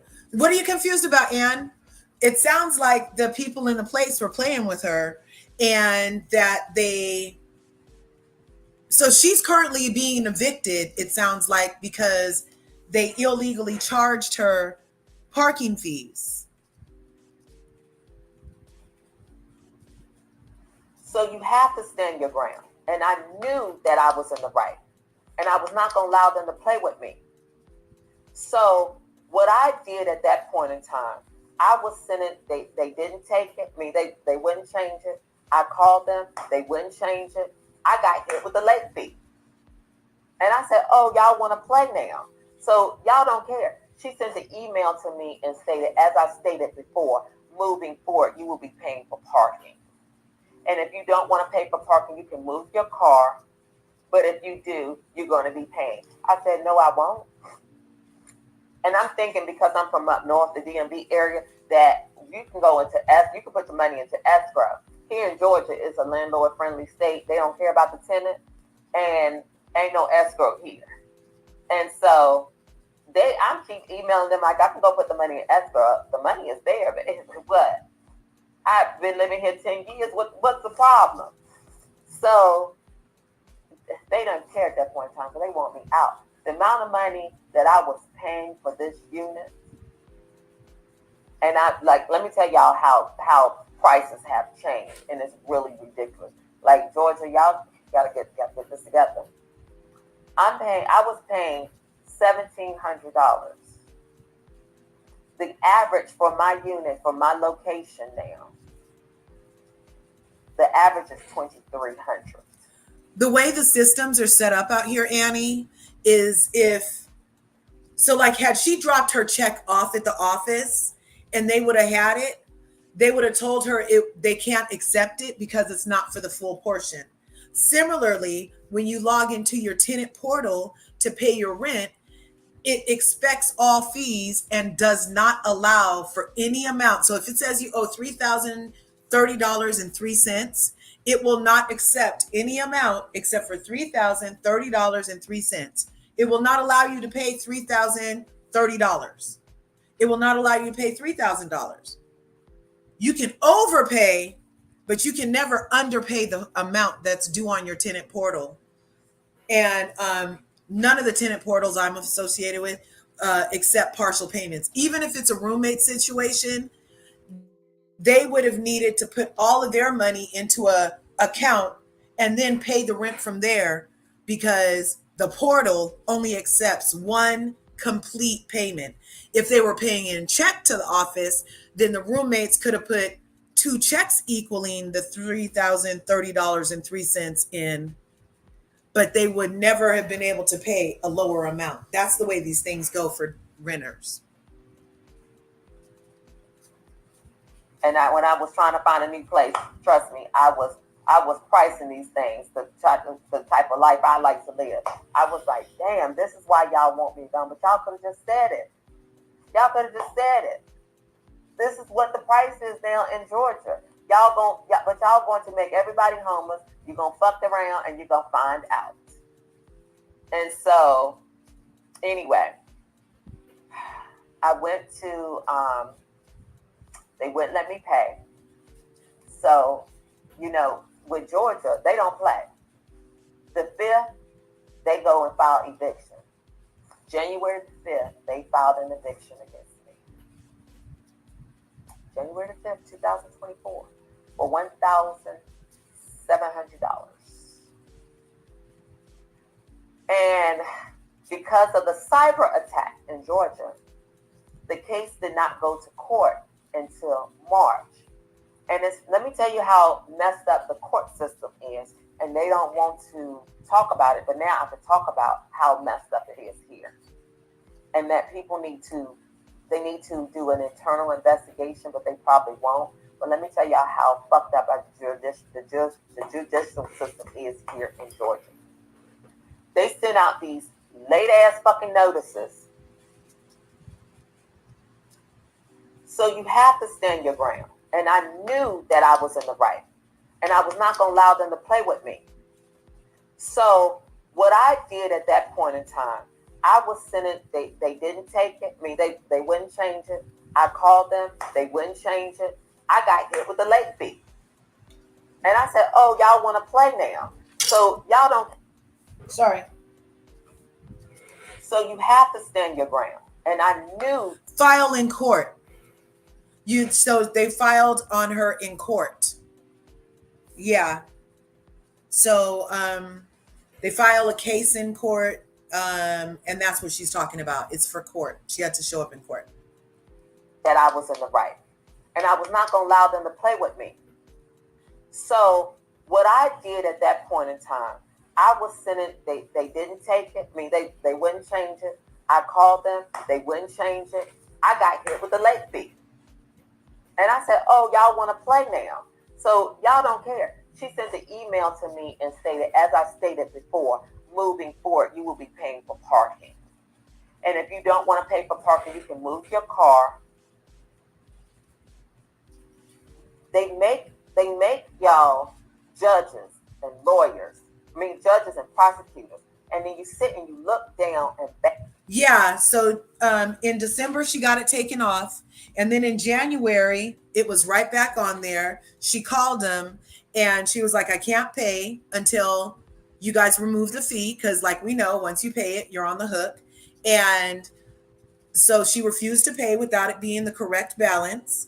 And then they sent her to eviction. They filed on her. On your own people, and you do us dirty. And the majority of the people down at the freaking courthouse is your own people. And you do your own people so dirty. Annie, what were we just talking about yesterday? I guess I don't have to be from Ghana. And I've been there several times, and I've watched it. And I was like, and this is just, I am one of the very few people that know how to show up in court appropriately. I come suited and booted because I'm not new to this. I'm true to it. And it don't go unnoticed. A lot of judges take notice, and a lot of lawyers take notice too. Trust me. I can tell y'all the okay. And so the judge was so sweet and so nice. And because I was early and I was dressed appropriately. There was property managers showed up in bonnets on their head. I was like, didn't Monique tell y'all women to stop coming out? These black women stop coming out like this with these bonnets on. You show up in court. I don't even know why the judge didn't send you out of court. They need to have a class. Hire me. I would love to have an etiquette come to court etiquette class. I can't talk to you. You have to leave now. You don't supposed to be here. If you don't leave, I'm gonna call the cops on you. Oh no, at that point in time, she didn't call them. She didn't say you call. She said you gotta leave. I said, well, I just left the court because y'all filed an eviction on me, and the judge told me to come and try to pay y'all. I can't do nothing. You gotta go talk to the lawyer. You have to leave. So I leave. They're gonna take my rent. So she emails me later on and stated, you have until the end of March to pay all the back rent through the portal, or we will process of filing an eviction against you again. At that point in time, y'all already put a $300 eviction fee on my account, all the late fees, the park fees. So I'm disputing all that. What are you talking about? I'm not paying that. You gotta fix this. They won't fix it. So they chopped me out of the portal. I couldn't make any more maintenance requests. You can't go in to pay rent. You can't see anything. They chopped me out. But yet you told me I got to the end of the month. Took me out. They took me out the package room, everything. And I forgot to tell the lawyer that today, but I'm going to appeal it. I'm going to appeal it because this is, I can't stand by this. I have to stay on top of it. They took me out of the system, so y'all trying to charge me something that I didn't even have access to. So it was just a nightmare. They was trying it for 2 months prior to me leaving on August the 16th. When I moved, but I'm still moving in the process. I didn't have any lights in my kitchen. The lights mysteriously went out. And I put in a request to have them come fix it. And everybody kept coming to try to fix it, and they couldn't fix it. They didn't know. They had to get a certain person there. So let me tell y'all. Mind you, didn't I tell y'all about how I had somebody come in my house 10 years ago and tried to rape me, security? I was standing in my house, butt naked, because 9 times 10, I'm in my house naked. I like to wear clothes. I love fashion. You know that. But when I'm home and I'm alone with my man or whatever, I love my body. I love myself. Baby, it took a lot of time, a little work. God is good to get this body right. And I love me in all my forms. Every cellular.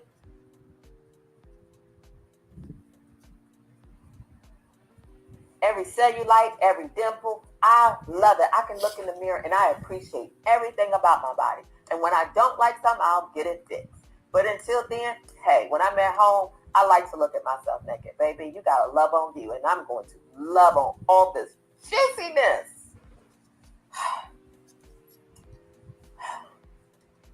I have a video. And I'm going to insert it of a contractor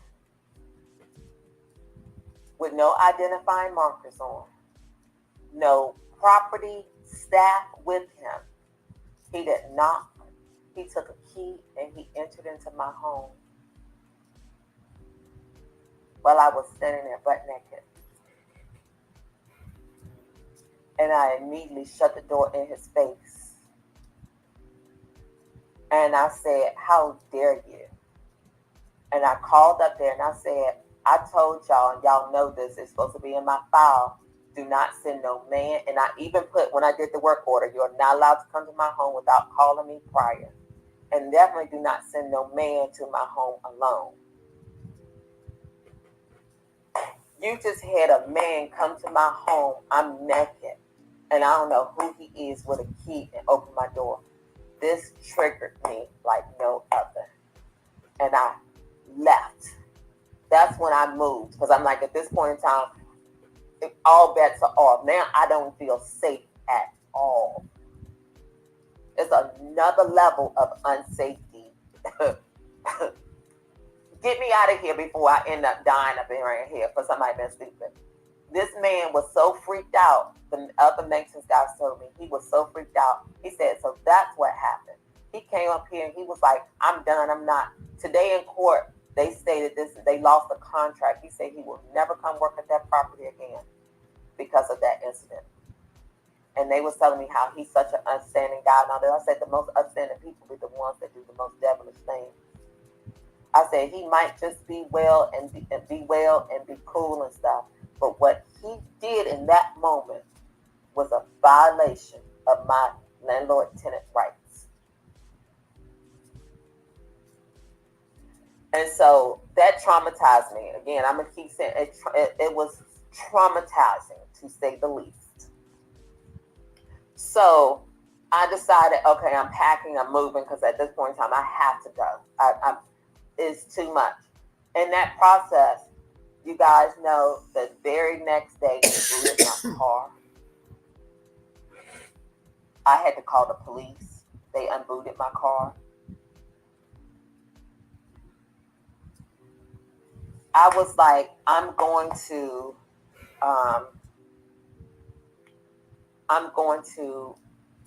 put y'all on the lawsuit if y'all don't take this boot off my car. And I showed them the HUD and the letter and stuff, and they immediately removed the boot and stuff. And I ain't have no problem with them since, because they don't want none of these problems.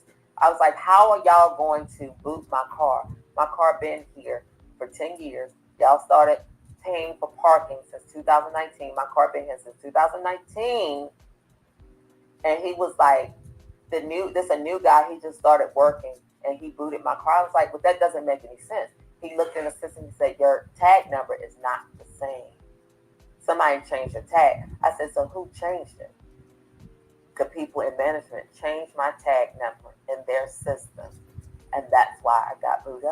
You see how they playing games? Wow. See how messy, like y'all, it was messy. Oh my gosh. Like they were doing some messy ass shit. Yeah. So, fast forward. So I end up moving. And I moved. And it's so crazy because they sent me, what happened with the move when they booted let me go back just a couple of days. Before they booted my car, I had a package delivered. Right after that court hearing, actually the same day I went to court, I had a package delivered.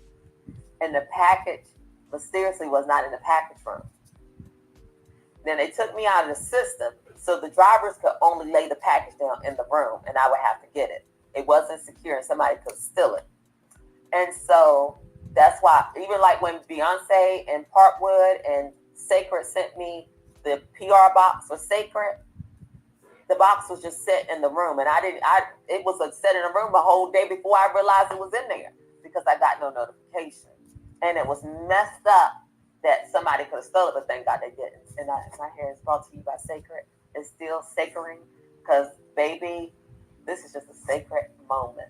I set this hair after I washed it with Sacred, and these curls are still popping. I have not put no heat on these curls. Sacred is the bomb. If you haven't gotten it, you better get some. And I need some more. Seriously, I am in love with Sacred, and that's that. I didn't get paid for that. I'm just telling you the truth. I don't lie about no products. So let's keep going.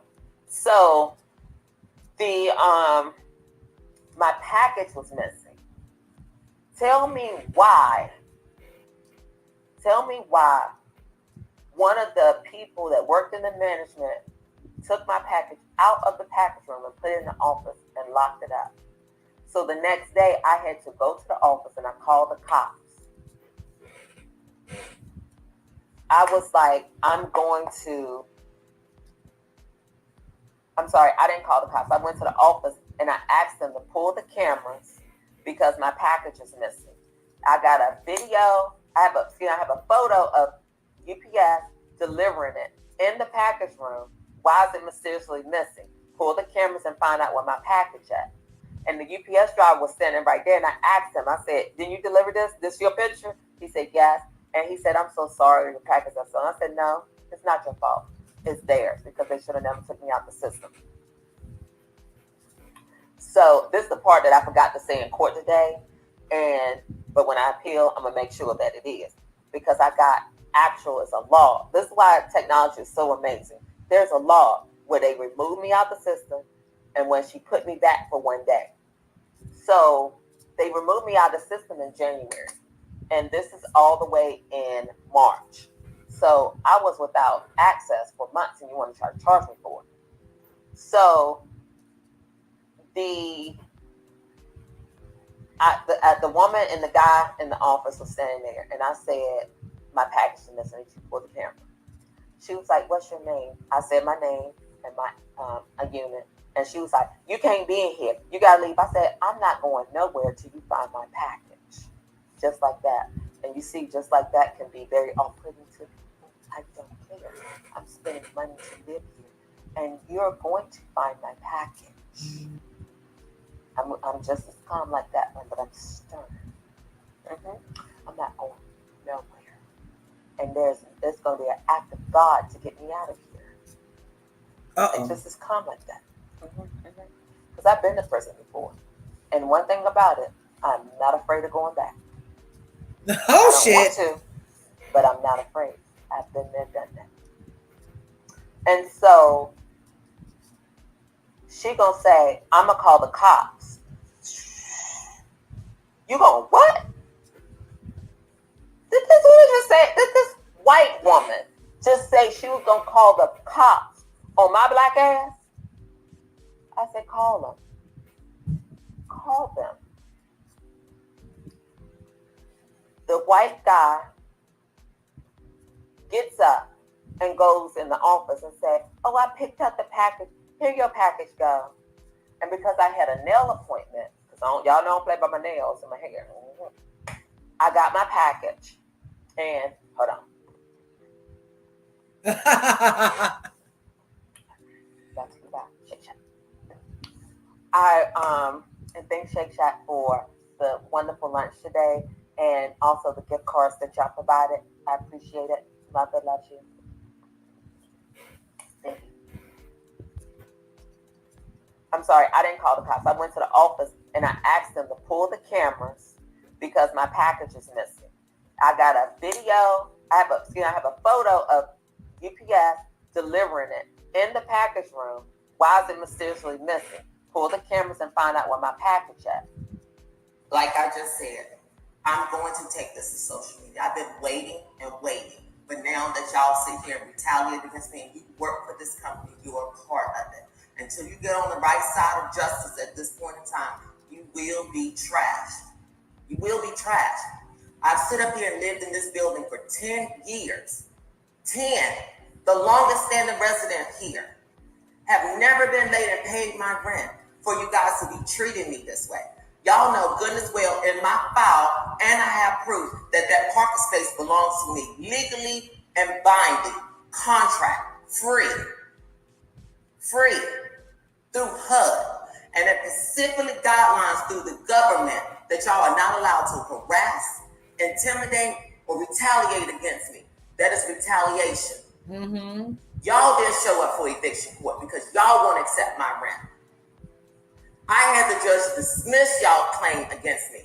Y'all are mad because I was countersuing y'all for way more money, and it's now going to even triple that. And yes, I'm going to sue y'all in federal court too because of that parking space. You don't get the right to do that. You messing with federal law now.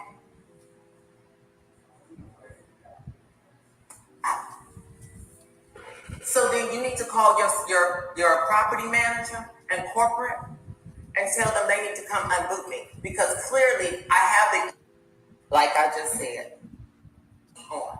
When I sent that email Thursday to corporate and y'all attorney about what y'all did to me, and then have a white woman call the police on me to weaponize the police against a black person, are you crazy? When my package was missing, all you had to do was let me handle it. I will treat you with the same respect that you treat me. That's all I ask. We could be sitting around here having the best time in the world. But y'all want to try to make it difficult and hard. That's all I ask. I spend way too much money living here for y'all to not treat me with the same respect that I give y'all. When I know y'all move a lot, I see everything that's going on. When y'all let all these motherfucking people move up in here and don't be paying shit and fucking up this property. This property used to be phenomenal. Phenomenal. Now it's the hood, it's the ghetto, it's the trash, it's projects. Because they don't care. You keep selling the building, keep selling the building. And then she stood up there and told your maintenance people to not talk to me. Girl, they not, you can say whatever you want, but them subpoenas gonna have them coming singing like the birds.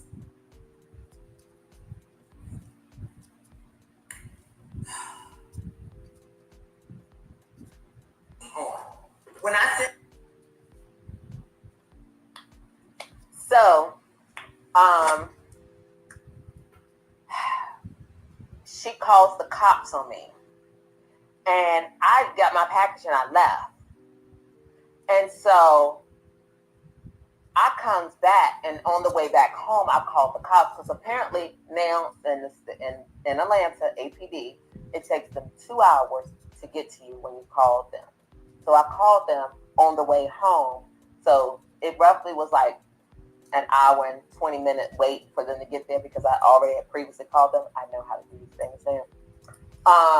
So when the cop got there, the cop been knowing me ever since I moved there.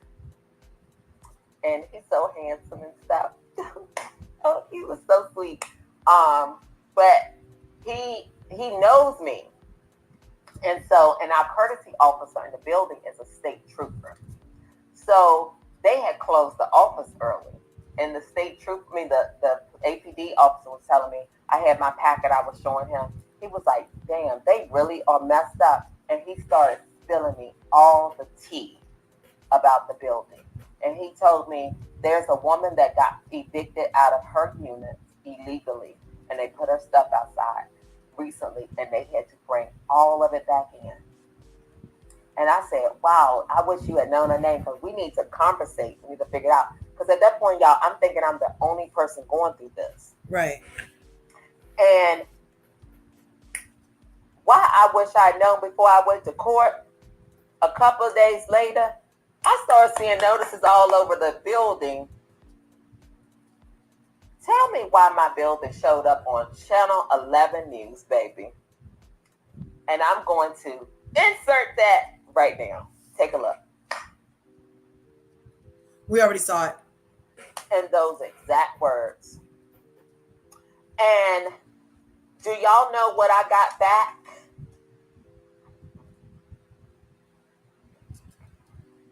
Do y'all know what I got back? They couldn't talk to me. They couldn't talk to me. They couldn't show up for court for an eviction they filed against me. But they're going to send me March the 22nd. You see right here, March the 22nd. Notice of non-renewal. Y'all don't care about no rent, but you had the audacity to send me a notice of non-renewal.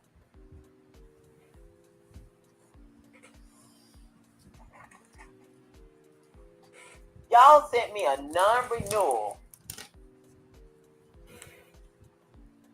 And this came from the property manager. The same woman who said in court today that she has not had any communications with me. She just started working 90 days ago.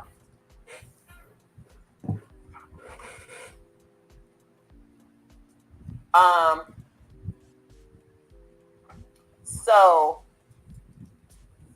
you sent that to me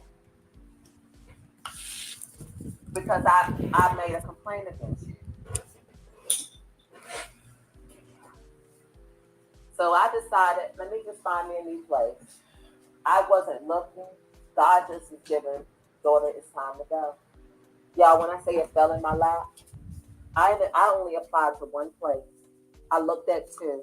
One wasn't over. I was going to literally move right around the corner again, because it would have been just like this in a brand new building that was opening in May, June.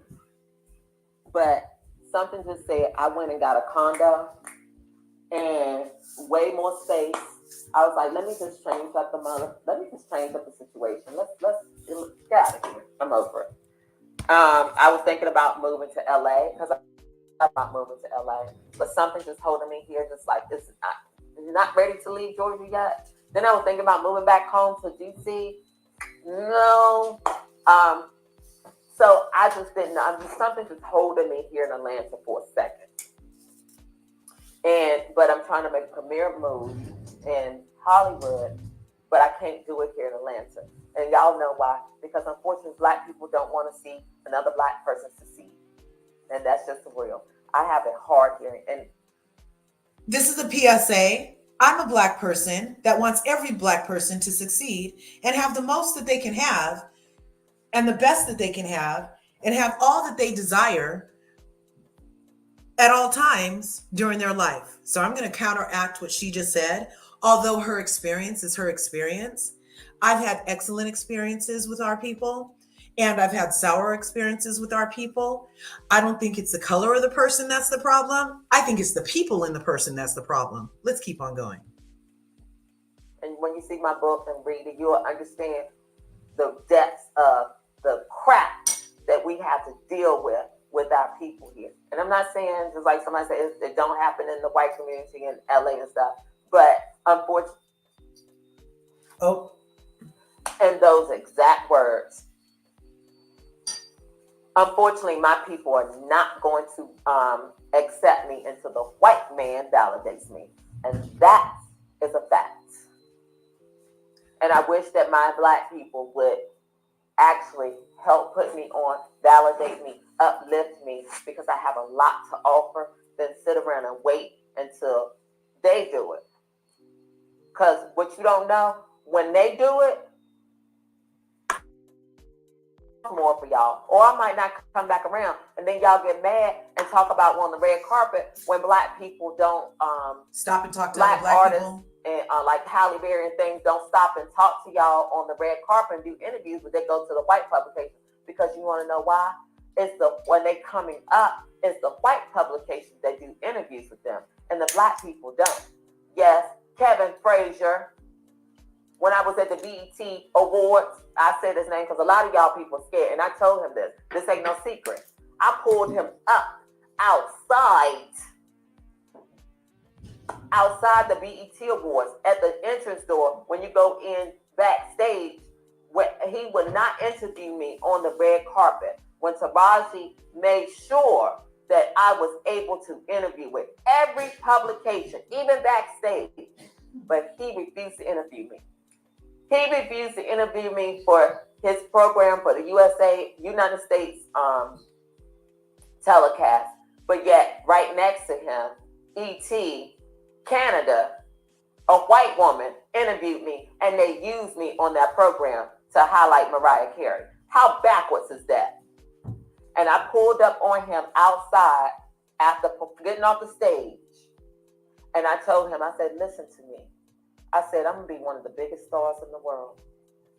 And when I do, I will never, ever get... Oh, just real quick, Bianca, I saw your comment. She can afford a mortgage, but because she was in federal prison for stealing $17.5 million in the in like take 2 or 3. She said that's why she's renting, is because she can't buy a house. I'm not sure about that though. Your interview. You be mindful about you doing that, because let me tell you something. You could have got an interview with me from the beginning and you could have used that over and over and over, but you failed to do it. And there was a lot of other Black people that did the same thing who failed to interview me, but yet they didn't know that I was performing. And after we got off that stage, a lot of those Black publications was giving, I need an interview with you. Sorry, no. It's over with at this point in time. That reminds me of who is Zendaya's stylist? Roach, right? Roach said that when Zendaya, he's been styling her for years, and he went to all the big houses, Valentino, Gucci, Versace, all of them. And he's like, I'm dressing Zendaya for these award shows. Can you hook us up? And none, not one, 0, 0, 0, done would give Zendaya, the Zendaya, who makes everything look good. They would not give her a dress. Do you know that? Because they're fucking racist. And they would not give her a dress. And Roach told him from the beginning, he's like, if you don't dress us now, then when you realize who she is and she gets big, then we'll never wear you then. Last chance. And they still wouldn't do it, you guys. So Roach was just talking about at the Met Gala this story, and that's why he's always used kind of like, I call them off-brand designers, because they're not the major houses, you know, but they're branded nonetheless. Anyway, so that's a real statement. If you're not helping me when I need your help as a nobody before you know who I am, then when you realize who I am, or when I reach my ultimate status, you can expect to have that paid in full back to you. So y'all have to be mindful about what you do to your people. I'm an equal opportunist when it comes down to letting everybody have it. I let myself have it. I let my people have it, Black, white, and everything else, because I'm an equal opportunist against human race. We all some bullshit, including myself. Right. Okay? And all of us can be checked. Yes. Unfortunately, my people are not. So let's move forward to the day that I moved. I got my keys on the 15th of last month, and I actually got the moving company, hired a moving company to move my stuff on the 16th. In the process of moving, you guys, it exploded. Tell me why the property manager, and she lied in court today, and I'm glad that we got it on record because she said she didn't, because I had people that was present. She stated that she did not see me or have any communications with me. This woman pulled up at my house and stated that we're not allowed to move. We got to move as a business and things of that nature. And then she going to call me a bitch.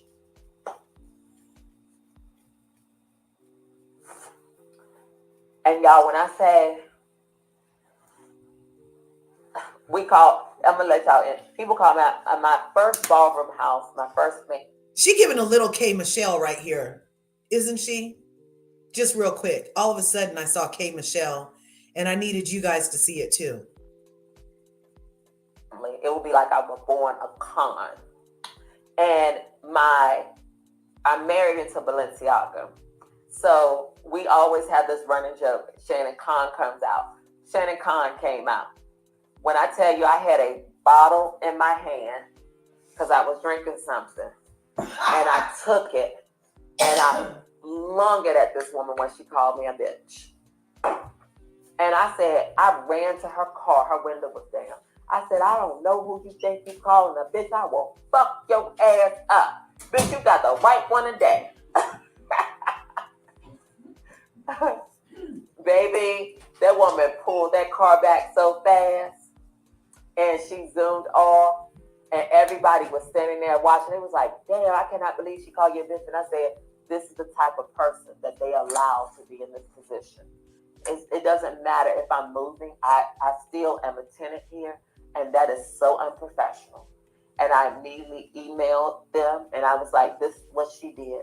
Did she get fired? No. No. Is she still on? Yeah. Clearly, yes, because we all showed up to court today. Oh, she showed up. So I leave.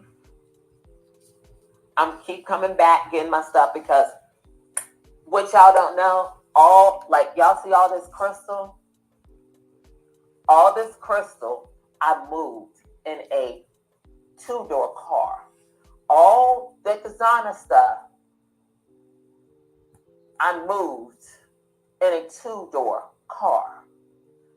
I did not allow nobody to touch anything except my jewelry case. And the jewelry, I took out all the expensive stuff. But I left some costume like Chanel stuff and things of that nature. I left that because it was like, and so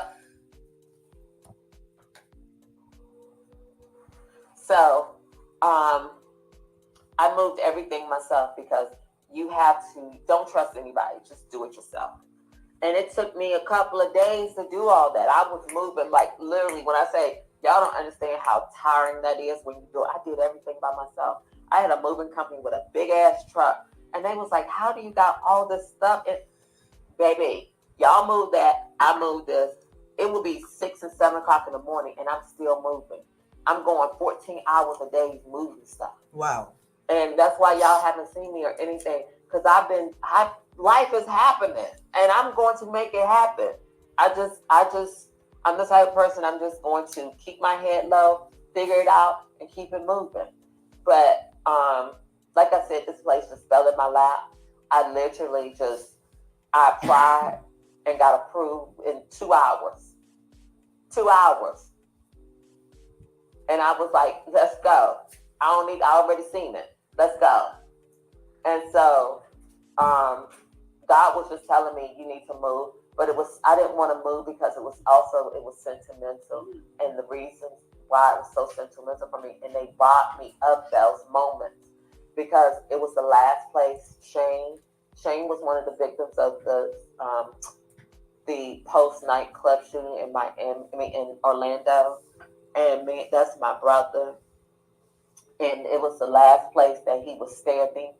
And I did not want to ever leave that spot, because I always have a little guilt, because he kept begging me to come visit him.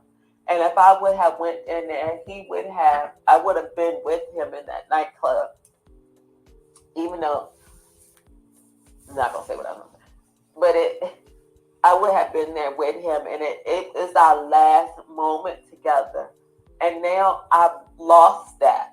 I didn't have a moment to say goodbye. I didn't have a moment to just, okay, it's time for me to move on. I'm pushed, and I had to fly. So they robbed me of that. Enrico, who got killed a few weeks after he did, it was the last place that he sitting at my island. It's the last place. So it's a lot of sentimental reasons why I did not want to leave, and I wasn't ready. I could have moved 1,000 times, but I was not ready, because it was sentimental for me. The memories was more important to me than anything. Everybody is not about this or that. It was the memory that I was holding on to.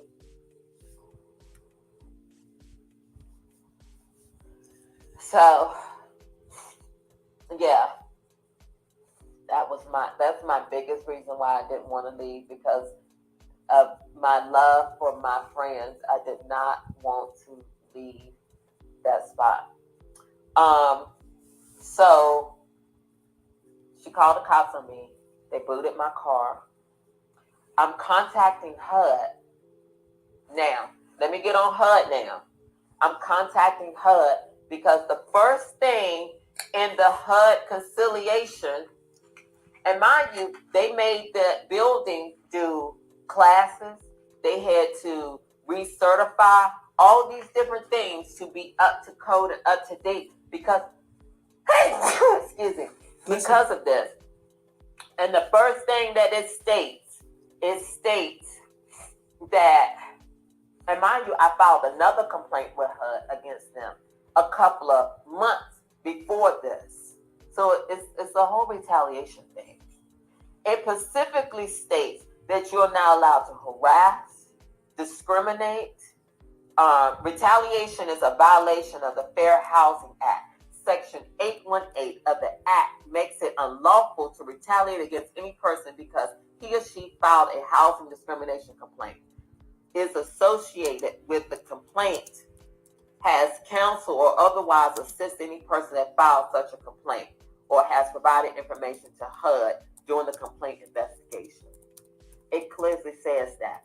And I emailed them. I told them this complaint against me and all these different things. I'm gonna tell you what happened, why I filed a complaint against them. My sister, who is handicapped as well, she has a handicap placard. I told y'all there's only 2 handicap spaces outside the gate. Well, they changed the rules that nobody can park inside the gate unless you're a resident. Well, if there's no handicap spaces outside the gate, it's only inside the gate. Where do you think handicapped people are supposed to park at if they need to get in the building, right? Well, they booted her. And I filed a complaint against them. And that's also what made them mad. But I'm like, how are you going to sit up here? Y'all keep discriminating against people who have disabilities. Like, that's a whole nother investigation that needs to be done against them. They have a practice of this, clearly. So, and before anybody asks, mind your business. That ain't for you to know. Mind your business. Just know if we have a handicap, mind your business. That's all you need to know. We have legitimate.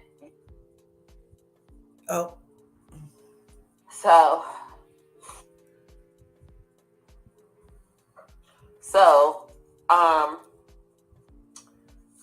yeah, that's why they and that's another reason why they got mad. So anyway, when you do these things, you gotta put your big girl panties on.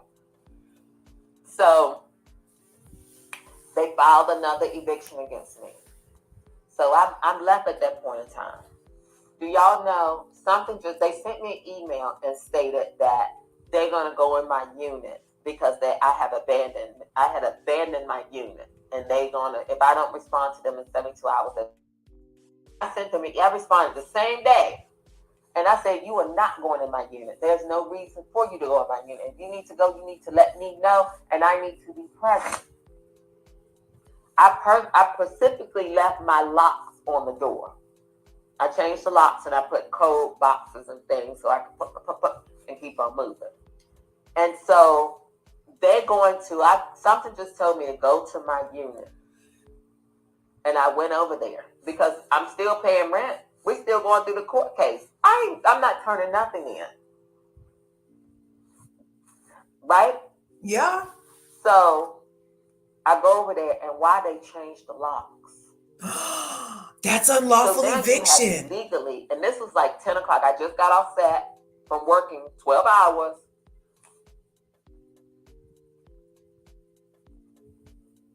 That's illegal eviction, you guys. I can't even get in my house. You have illegally evicted me. Exactly. So the next day I go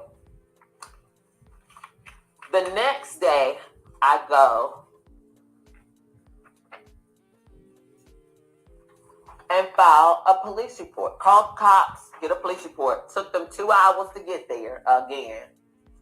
And I have to say I have some wonderful people in my life. Shout out to Buffy Purcell and her husband, Dr. Dave. Wow, Buffy Oh my Purcell. God, when I say y'all have to have some good people in your corner, because it makes going through certain things in your life. This is why I show up for people. And I'm at a point now in my life that if you can't show up for me the same way I show up for you, the relationship is dead to me. Then I'm not doing that moving forward. Buffy got out. She left her home with me, and she was like, "I don't want you going back over there. It's not safe, and I need to be with you." She went over there with me, sat with me. We sat there for hours. It was the day before Cinco de Mayo, or the 2 days before Cinco de Mayo, that Friday. We on May the 3rd. We sat there until the police got there. And they're going to, well, I'm not going to say what they said, but so Buffy's husband, Dr. Purcell, he came to, this is a whole doctor now. Y'all, this man came to my house and took down all my chandeliers. And in fact, even offered to come, put them back up, put my TVs up in my new place. I'm like, I got it. But that's how good, when you have some good people, that's how good they are. They've been there with me through these steps. It's just like ridiculous how they will be trying to play. So they tried to play in court today and go try to say she gutted the unit. Yeah, I gutted it. Y'all, because I don't think y'all realize when I say this, I put everything in that unit but the kitchen sink. And I took it all. I put every ceiling fan, every chandelier, every light fixture, every light track, every bulb, every socket, every light switch, thermostat, even the faucet on the kitchen sink. I don't think the faucets was mine. I don't think even the bathroom showers, they were mine because it was home automation. Music come out, all these different things. I gutted the place. When I say you going... I'm sorry, which comment? Pacifically? This one? When she kept saying Pacifically? Or did she show us something? And I'm sorry. That was, yeah, just now. I didn't see her show us anything. Oh, or this Buffy Purcell comment. Husband, Dr. Purcell, he came to, this is a whole doctor now. Y'all, this man came to my house and took down all my chandeliers. And in fact, even offered to come, put them back up, put my TVs up in my new place. I'm like, I got it. But that's how good, when you have some good people, that's how good they are. They've been there with me through these steps. It's just like ridiculous how they will be trying to play. So they tried to play in court today and go try to say she gutted the unit. Yeah, I gutted it. Y'all, because I don't think y'all realize when I say this, I put everything in there. Was that the comment? The Buffy Purcell comment right here? I hope so. I moved. I'm not going to sit there and have my utilities running up in that place and I need it in my new place. Deuces. We going to court. You will get your premises back when the judge say, hand her the keys. And that's what I did today. Your keys. Not a second before. Because at this point in time, y'all already said non-renewal. Y'all specifically emailed me and said I can't have no communication with y'all. So why am I turning anything? Why am I communicating with y'all when y'all told me y'all don't want any more communication? In the last communication that I had in email, I said, we're going to court. We'll let a judge decide. Because at this point in time, we have broken down. And I'm going to tell you how bad it broke down. And they were so defiant. You know, when you go to the eviction court, you have a mediator. Their lawyer stood up and said, at this point in time, Your Honor, we don't need any mediation because it has broken down. We need to go straight in front of you. Judge said, all right. But y'all, this is where it really get juicy.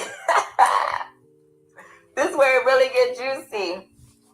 So mind you, I was countersuing them today. I was countersuing them for $40,000.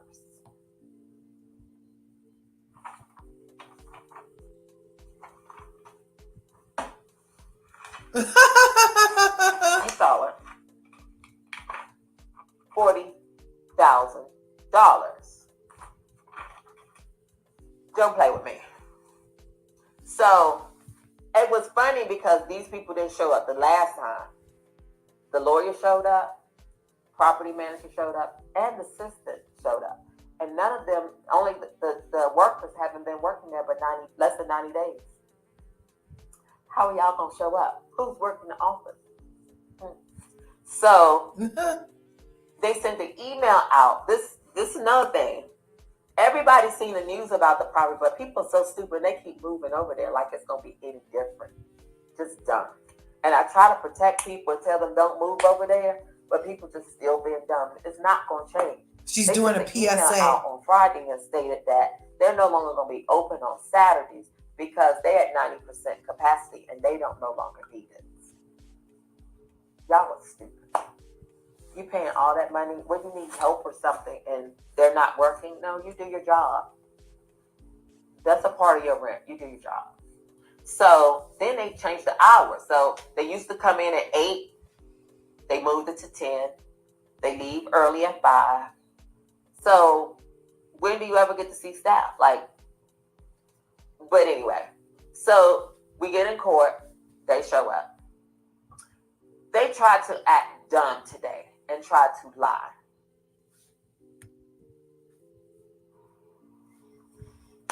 They sit up there and just played on my time, and it irritated me.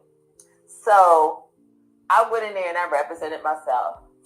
And I wish I would have known. See, this is the part that I told y'all is trial and error. You got to learn. This is why I'm telling y'all this. I'm telling y'all this to allow me to release this, but also let it be a lesson to someone else. Because I know I'm not the only person going through it. I know I might not in the future.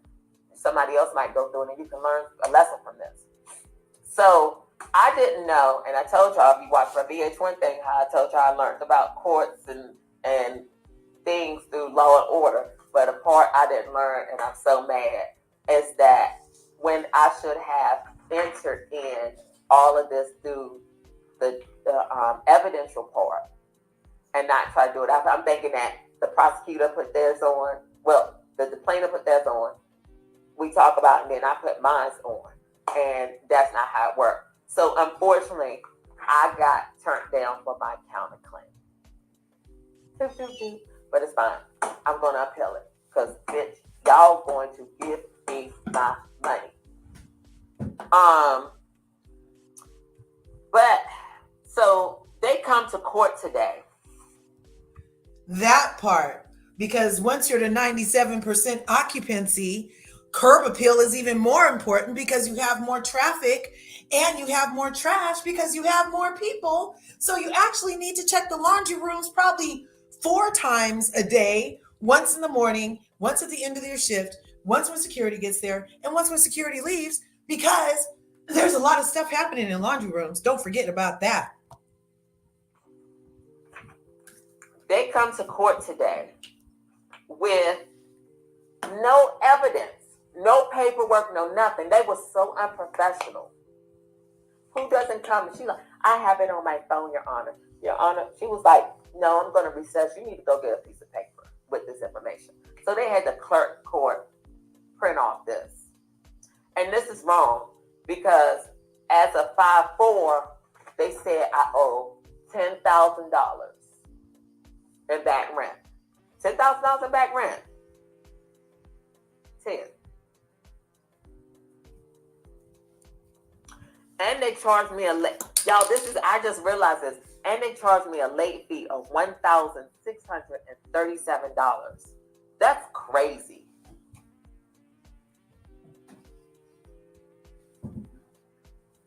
Oh, it's a typo. It's supposed to be, that's 10% of 1,000. Okay. It's I got you. So, $10,000, but yet I got a letter from them. You know how they do your monthly statements and stuff in the mail, and it says $12,000. So now, but they was in court saying $10,000. Not only were they trying to get $10,000 in back rent, they was trying to get $3,000 in property damage. Now, these people are saying I damaged the property to $3,000. They sit up. No, I haven't done that in a while, huh? Let's see. We had already passed that. Well past that. Extremely past that.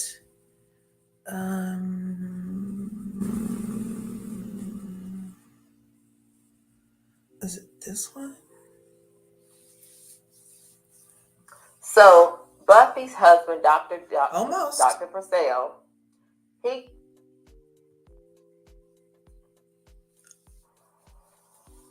said I damaged the property to $3,000.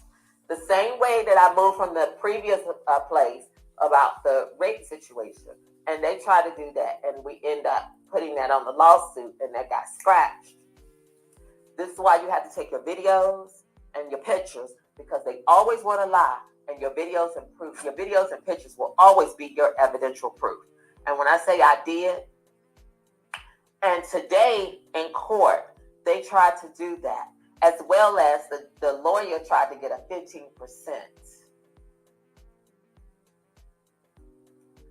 payment off of that. So we start the case. The judge immediately was given, something ain't right. Something ain't right. My calculation, where are you getting up with these numbers? The judge was like, they saying 10,000, the judge was given, but yet you filed an eviction for $6,700. Where you getting 10 from? She said, this ain't right. She said, unfortunately, by the law, my hands are tied, but you can't do this. So that already was given. Well, they was like, well, this go because she hasn't paid rent since January and it's May. Well, she said, I'm sorry, you should have did your job right, but now I got to do mine right. So that you won't be getting. And then they was like, well, late fees and trash. She was like, but how you getting all these numbers? The judge saw it instantly. She was like, why is the trash prices changing month to month? They was like, well, it changes. She was like, no, But y'all, you pay like and I'm not the only person. Sometimes you just pay shit just to be paying it. But then when somebody paying on your time, you be giving it, I'm not doing it. So I was paying it. I don't using no valet trash. I was taking my own trash out because I just wanted it out and I can't. So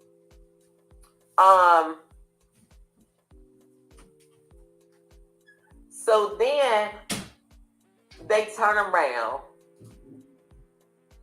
I'm going to go through this later because I see things on here that just looks crazy. So they get this print off. Now, this is a ledger. This is where they fucked up at. This ledger at the top states my name, my address, unit, rent price, the lease when it starts, the lease when it ends, the move-in date, and the move-out date. The lease was from April 2023 to June of 2024. Here it says move-in date, August of 2014. Move-out date, June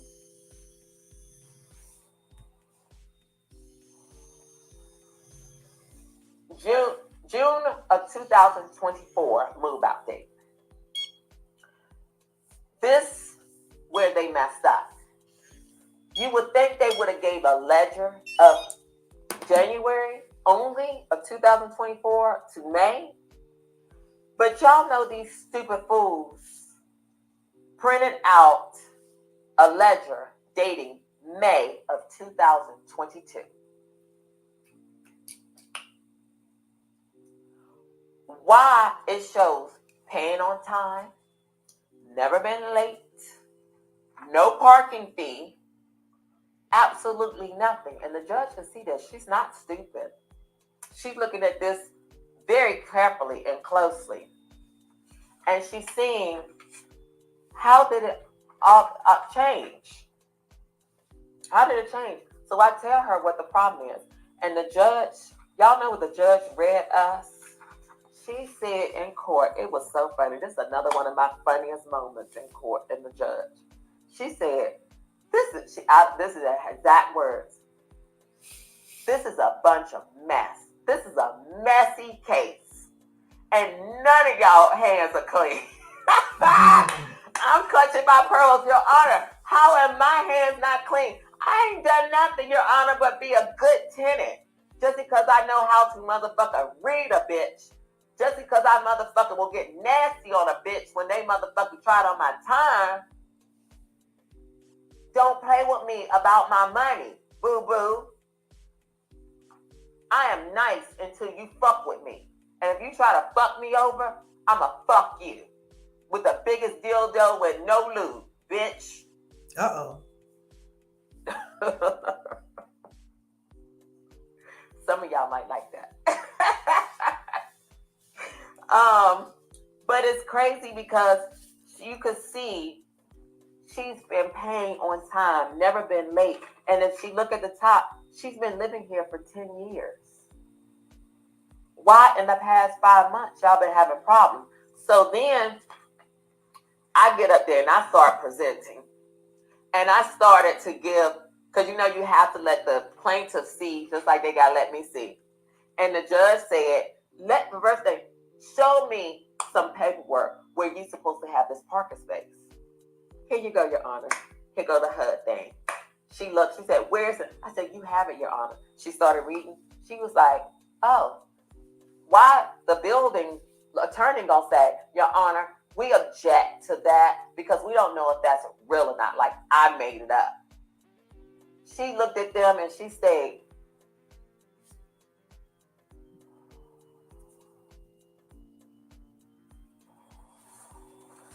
She looked at them and she stated, is in her Judge Judy fashion.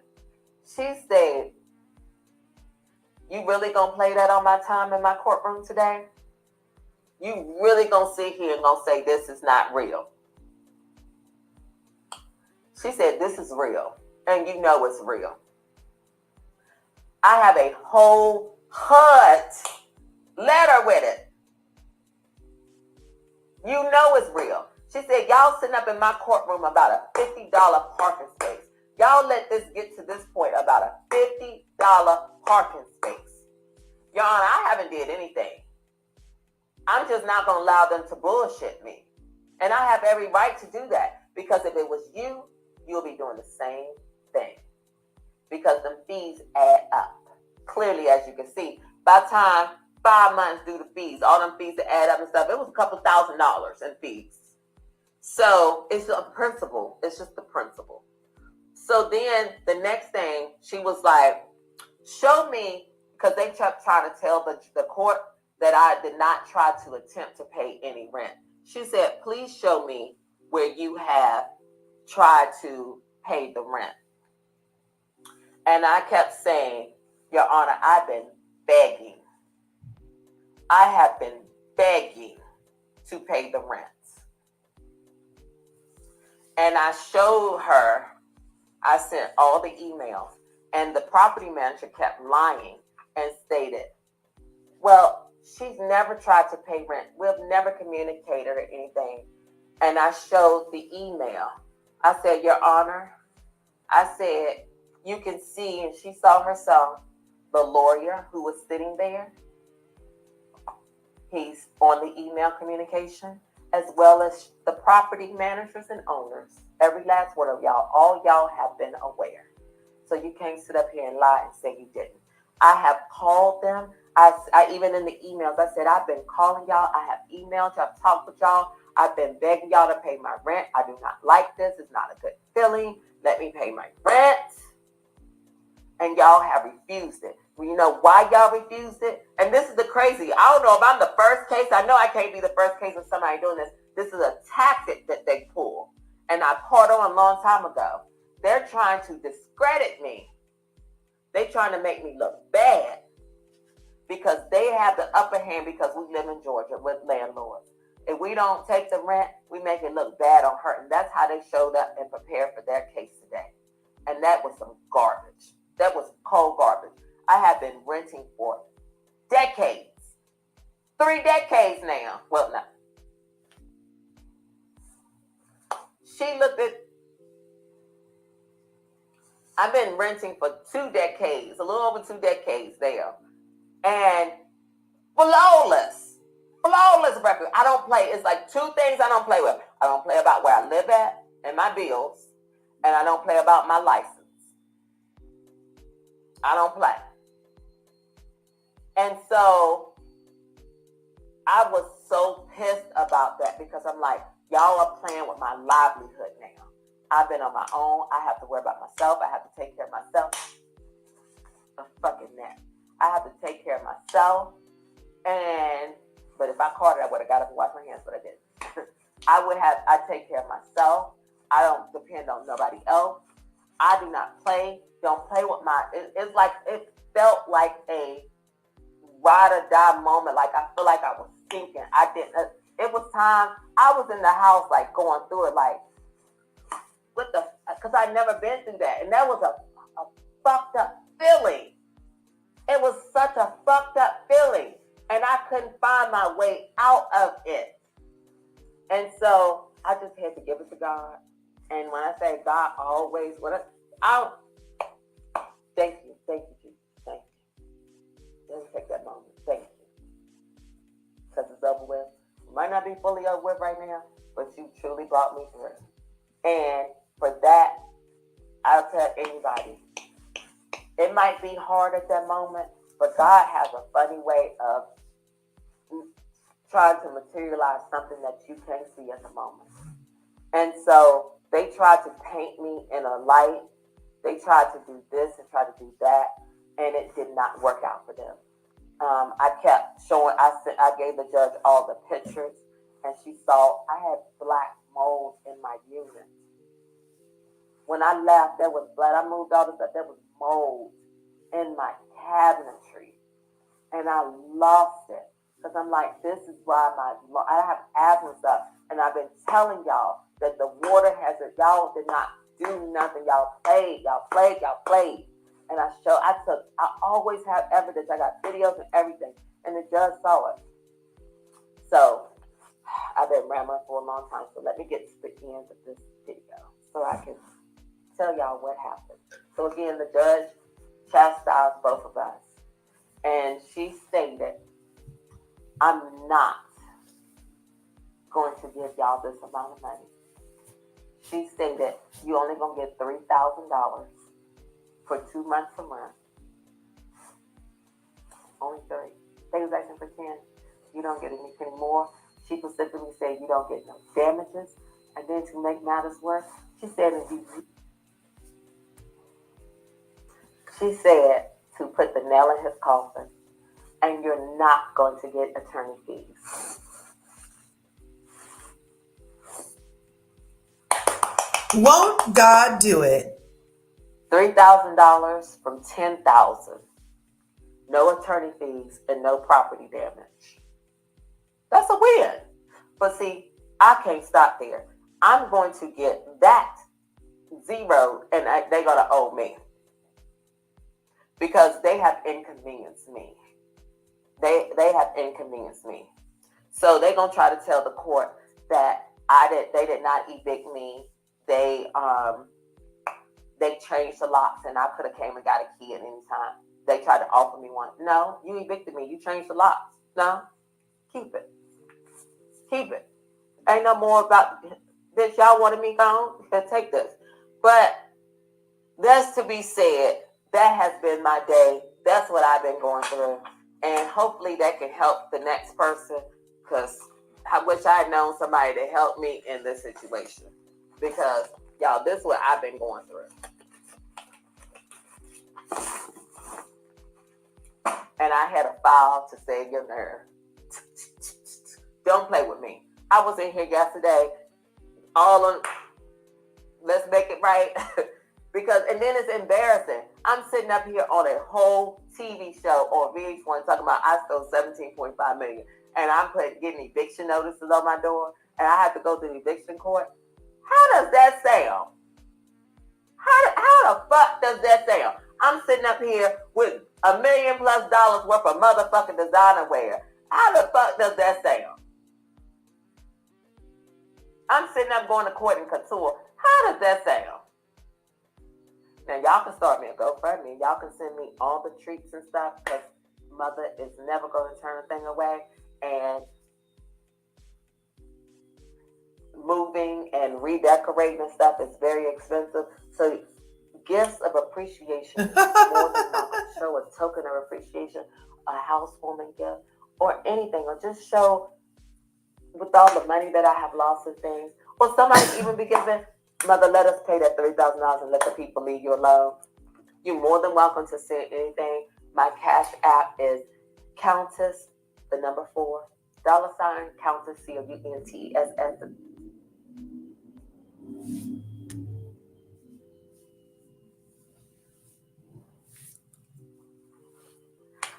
So again, my Cash App is Countess, $ Countess, COUNTSS, the number 4. Or you can Zelle me at Shannon@ShannonBalenciaga.com. Or you can go on my website at ShannonBalenciaga.com and purchase something. I have a lot of beautiful items that you can purchase to support, because your support helps me fund this career, fund the support of all the beautiful people in ballroom and things, as well as my house to do the work of the Lord. So each one teach one. And I thank y'all so much for listening. To say the least, I give all praises to God, because baby, from whom all my blessings flow, who always have my back when the enemy tries to take me down. Don't ever try to touch his anointed one. Can I get an amen? Amen. Amen. Bye, y'all.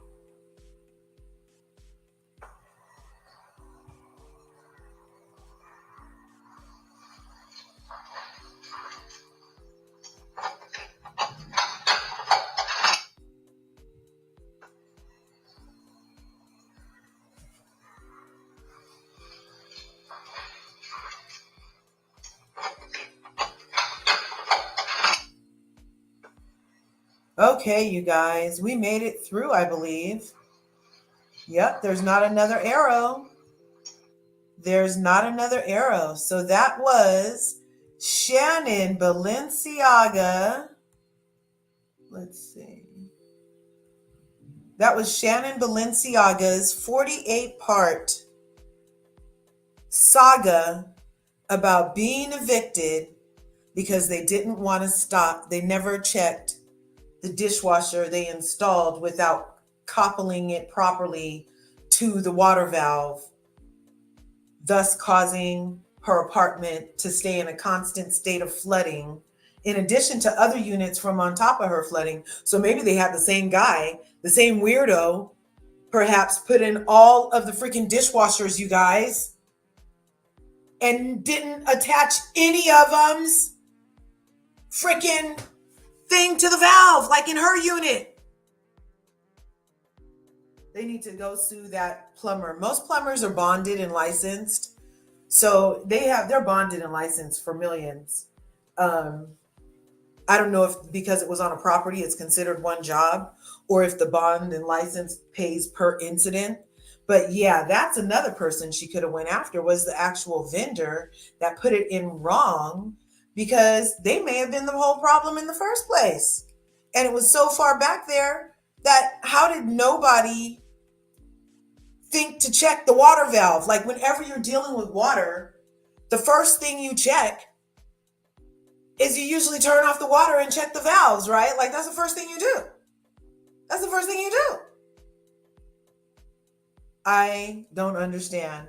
But nonetheless, that's Shannon Balenciaga, her freaking 48-part saga of, what does she say it's called? 1185 Collier Road in Atlanta is the property. And it's horrible.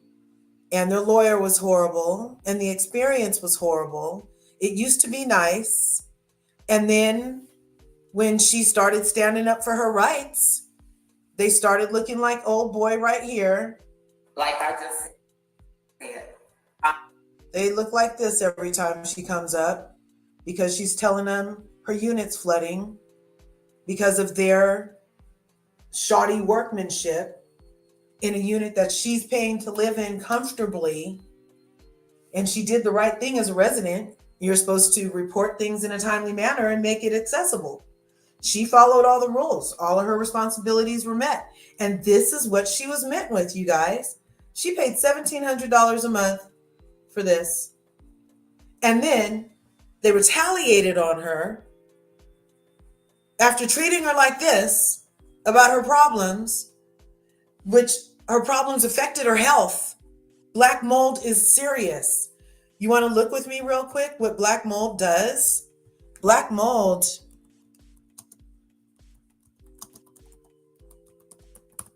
it's horrible.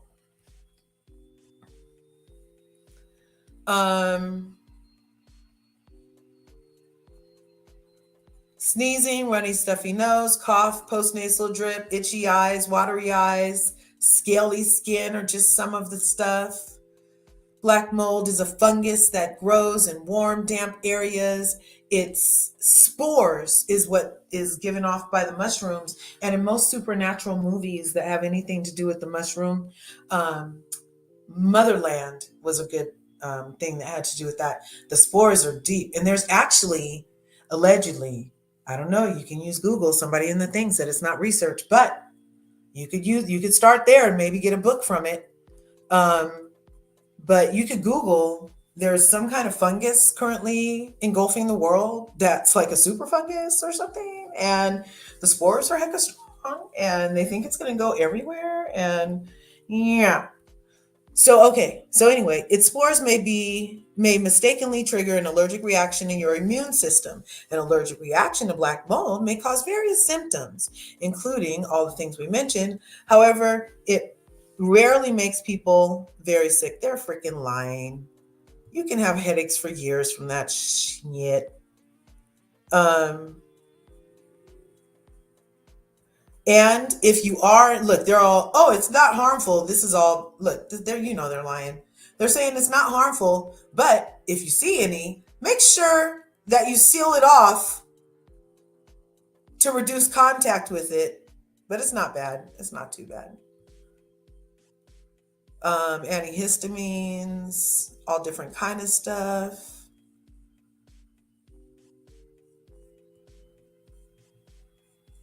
Oh, 2 to 9 hours.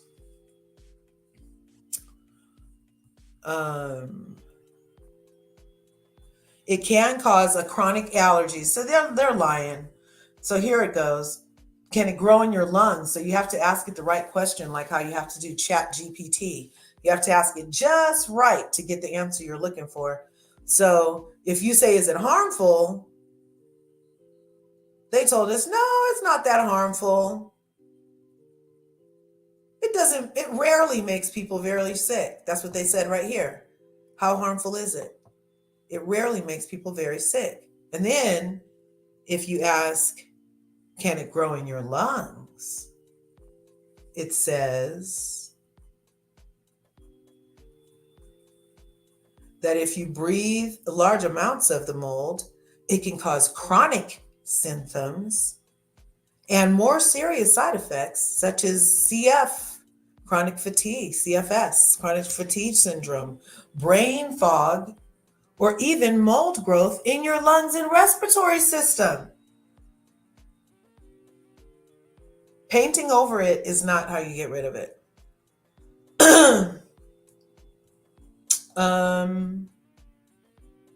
And it does have an earthy smell, like rotting vegetables. Can you imagine that smell? Like her house is all crystals and feathers and chandeliers. And there's like, and then it freaking smells like the freaking trail on the way to the pig pen, all wet and soddy and rotten.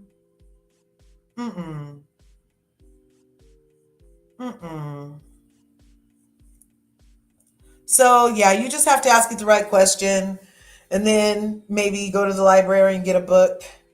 But I don't know, I don't mind starting on Google, even though they're watching everything. And there's a cough for it and everything. So, oh look, this one is getting deep. This one is saying that it can have body aches and pains, changes in mood, headaches, memory loss, nosebleeds. Wow. See, it's very serious. And she was living in that, being amicable, going all the right things. Can you please fix this? Can you please fix this? Can you please fix this? Can you please fix this? And this is what the people did to her, you guys. So she had to go all the way to court. And then in the middle of them evicting her for after retaliation for reporting problems and the promise of never having to pay for the parking place again, this new manager comes and starts asking for parking. And then the next new manager comes to the court and gets her. Well, the eviction was already done because she just didn't go back after they changed the locks. So it sounds like that's when the judge made her stop paying rent, was to the point where they changed the locks, because that's illegal. And she never had to pay the parking fee though. But look, I was never this type of person in property management. I pride myself on being helpful. Yes. And I don't mind. I don't mind. I'm always like, can I help? Can I help? Can I help? And I got stuff to do. Okay. But this is what she was met with, then retaliated against. And so she had to share her story. Miss Shannon from VH1's House of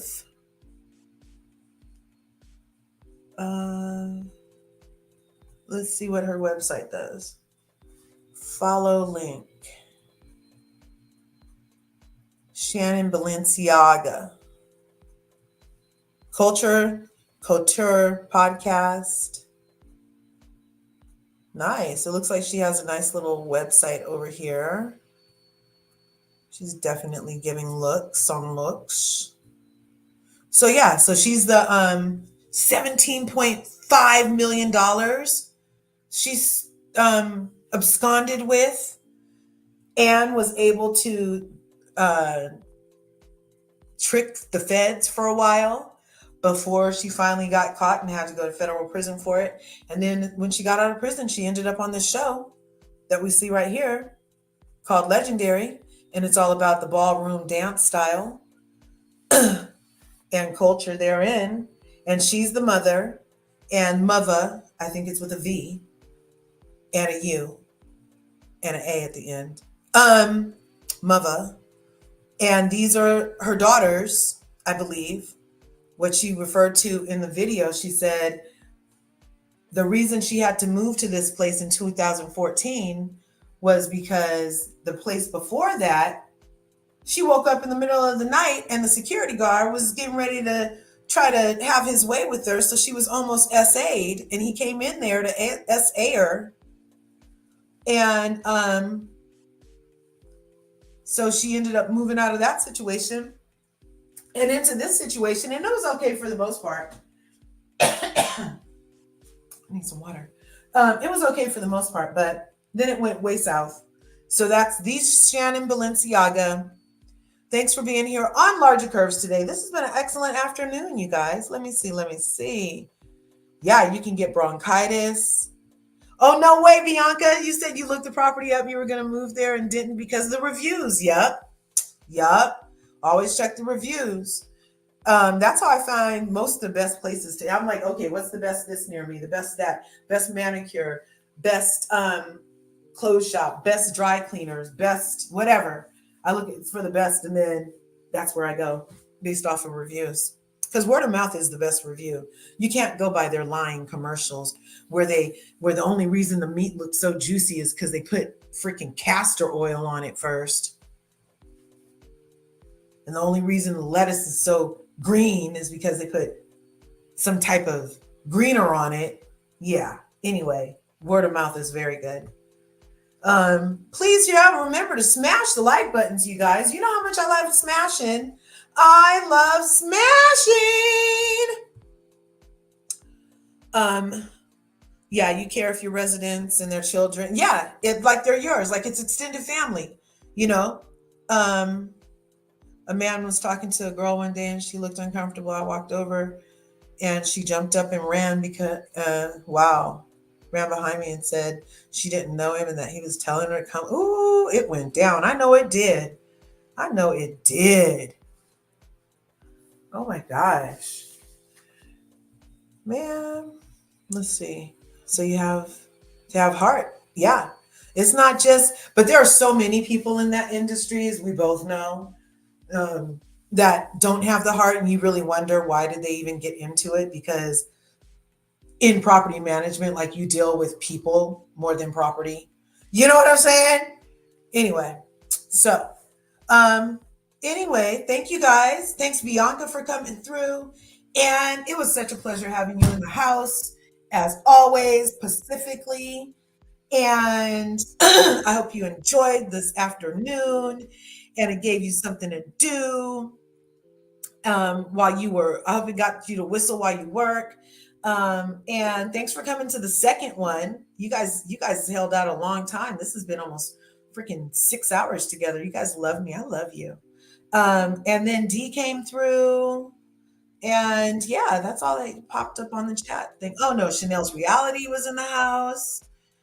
Yeah, she was confused and left, I think. Let's see. Oh, I've been on for a while. I forgot Reality came through. Krista Marie, Paul Michael, we wished him happy birthday. Look, you guys, I've been here so long. I thought that was the other video that I did before this one. I thought that was the first 2-hour video when these people came through. Oh my gosh, that's hilarious. I think I might need some water. Yeah, that's it. I need to hydrate. Gil France, thanks for coming through. Dustin was in the house. You guys, thanks for coming into Larger Curves today. I hope you had an excellent time while we listened to Shannon Baleciaga's saga of getting through that property management ordeal. And she'll appeal. She's going to appeal. And you better believe she has all the freaking receipts. She would have put Monique Samuels Binder to freaking shame. She had so many excellent receipts. That judge was like, say no more, darling. So anyway, smash the buttons, ring the bell, and remember, I always say there's enough to go around, because there is. So remember that. Go out and get some. Shine your light bright. There's enough to go around. Oh, look, a new comment. Let me see that before I go. It just said new comment. Yes, right? Pacifically, we love you. Yes, you're a writer. I love it. I love it. Thanks for coming, Curvies. Smash everything, set the notifications, and I'll see you in the next video, okay? Be sure you guys love yourselves,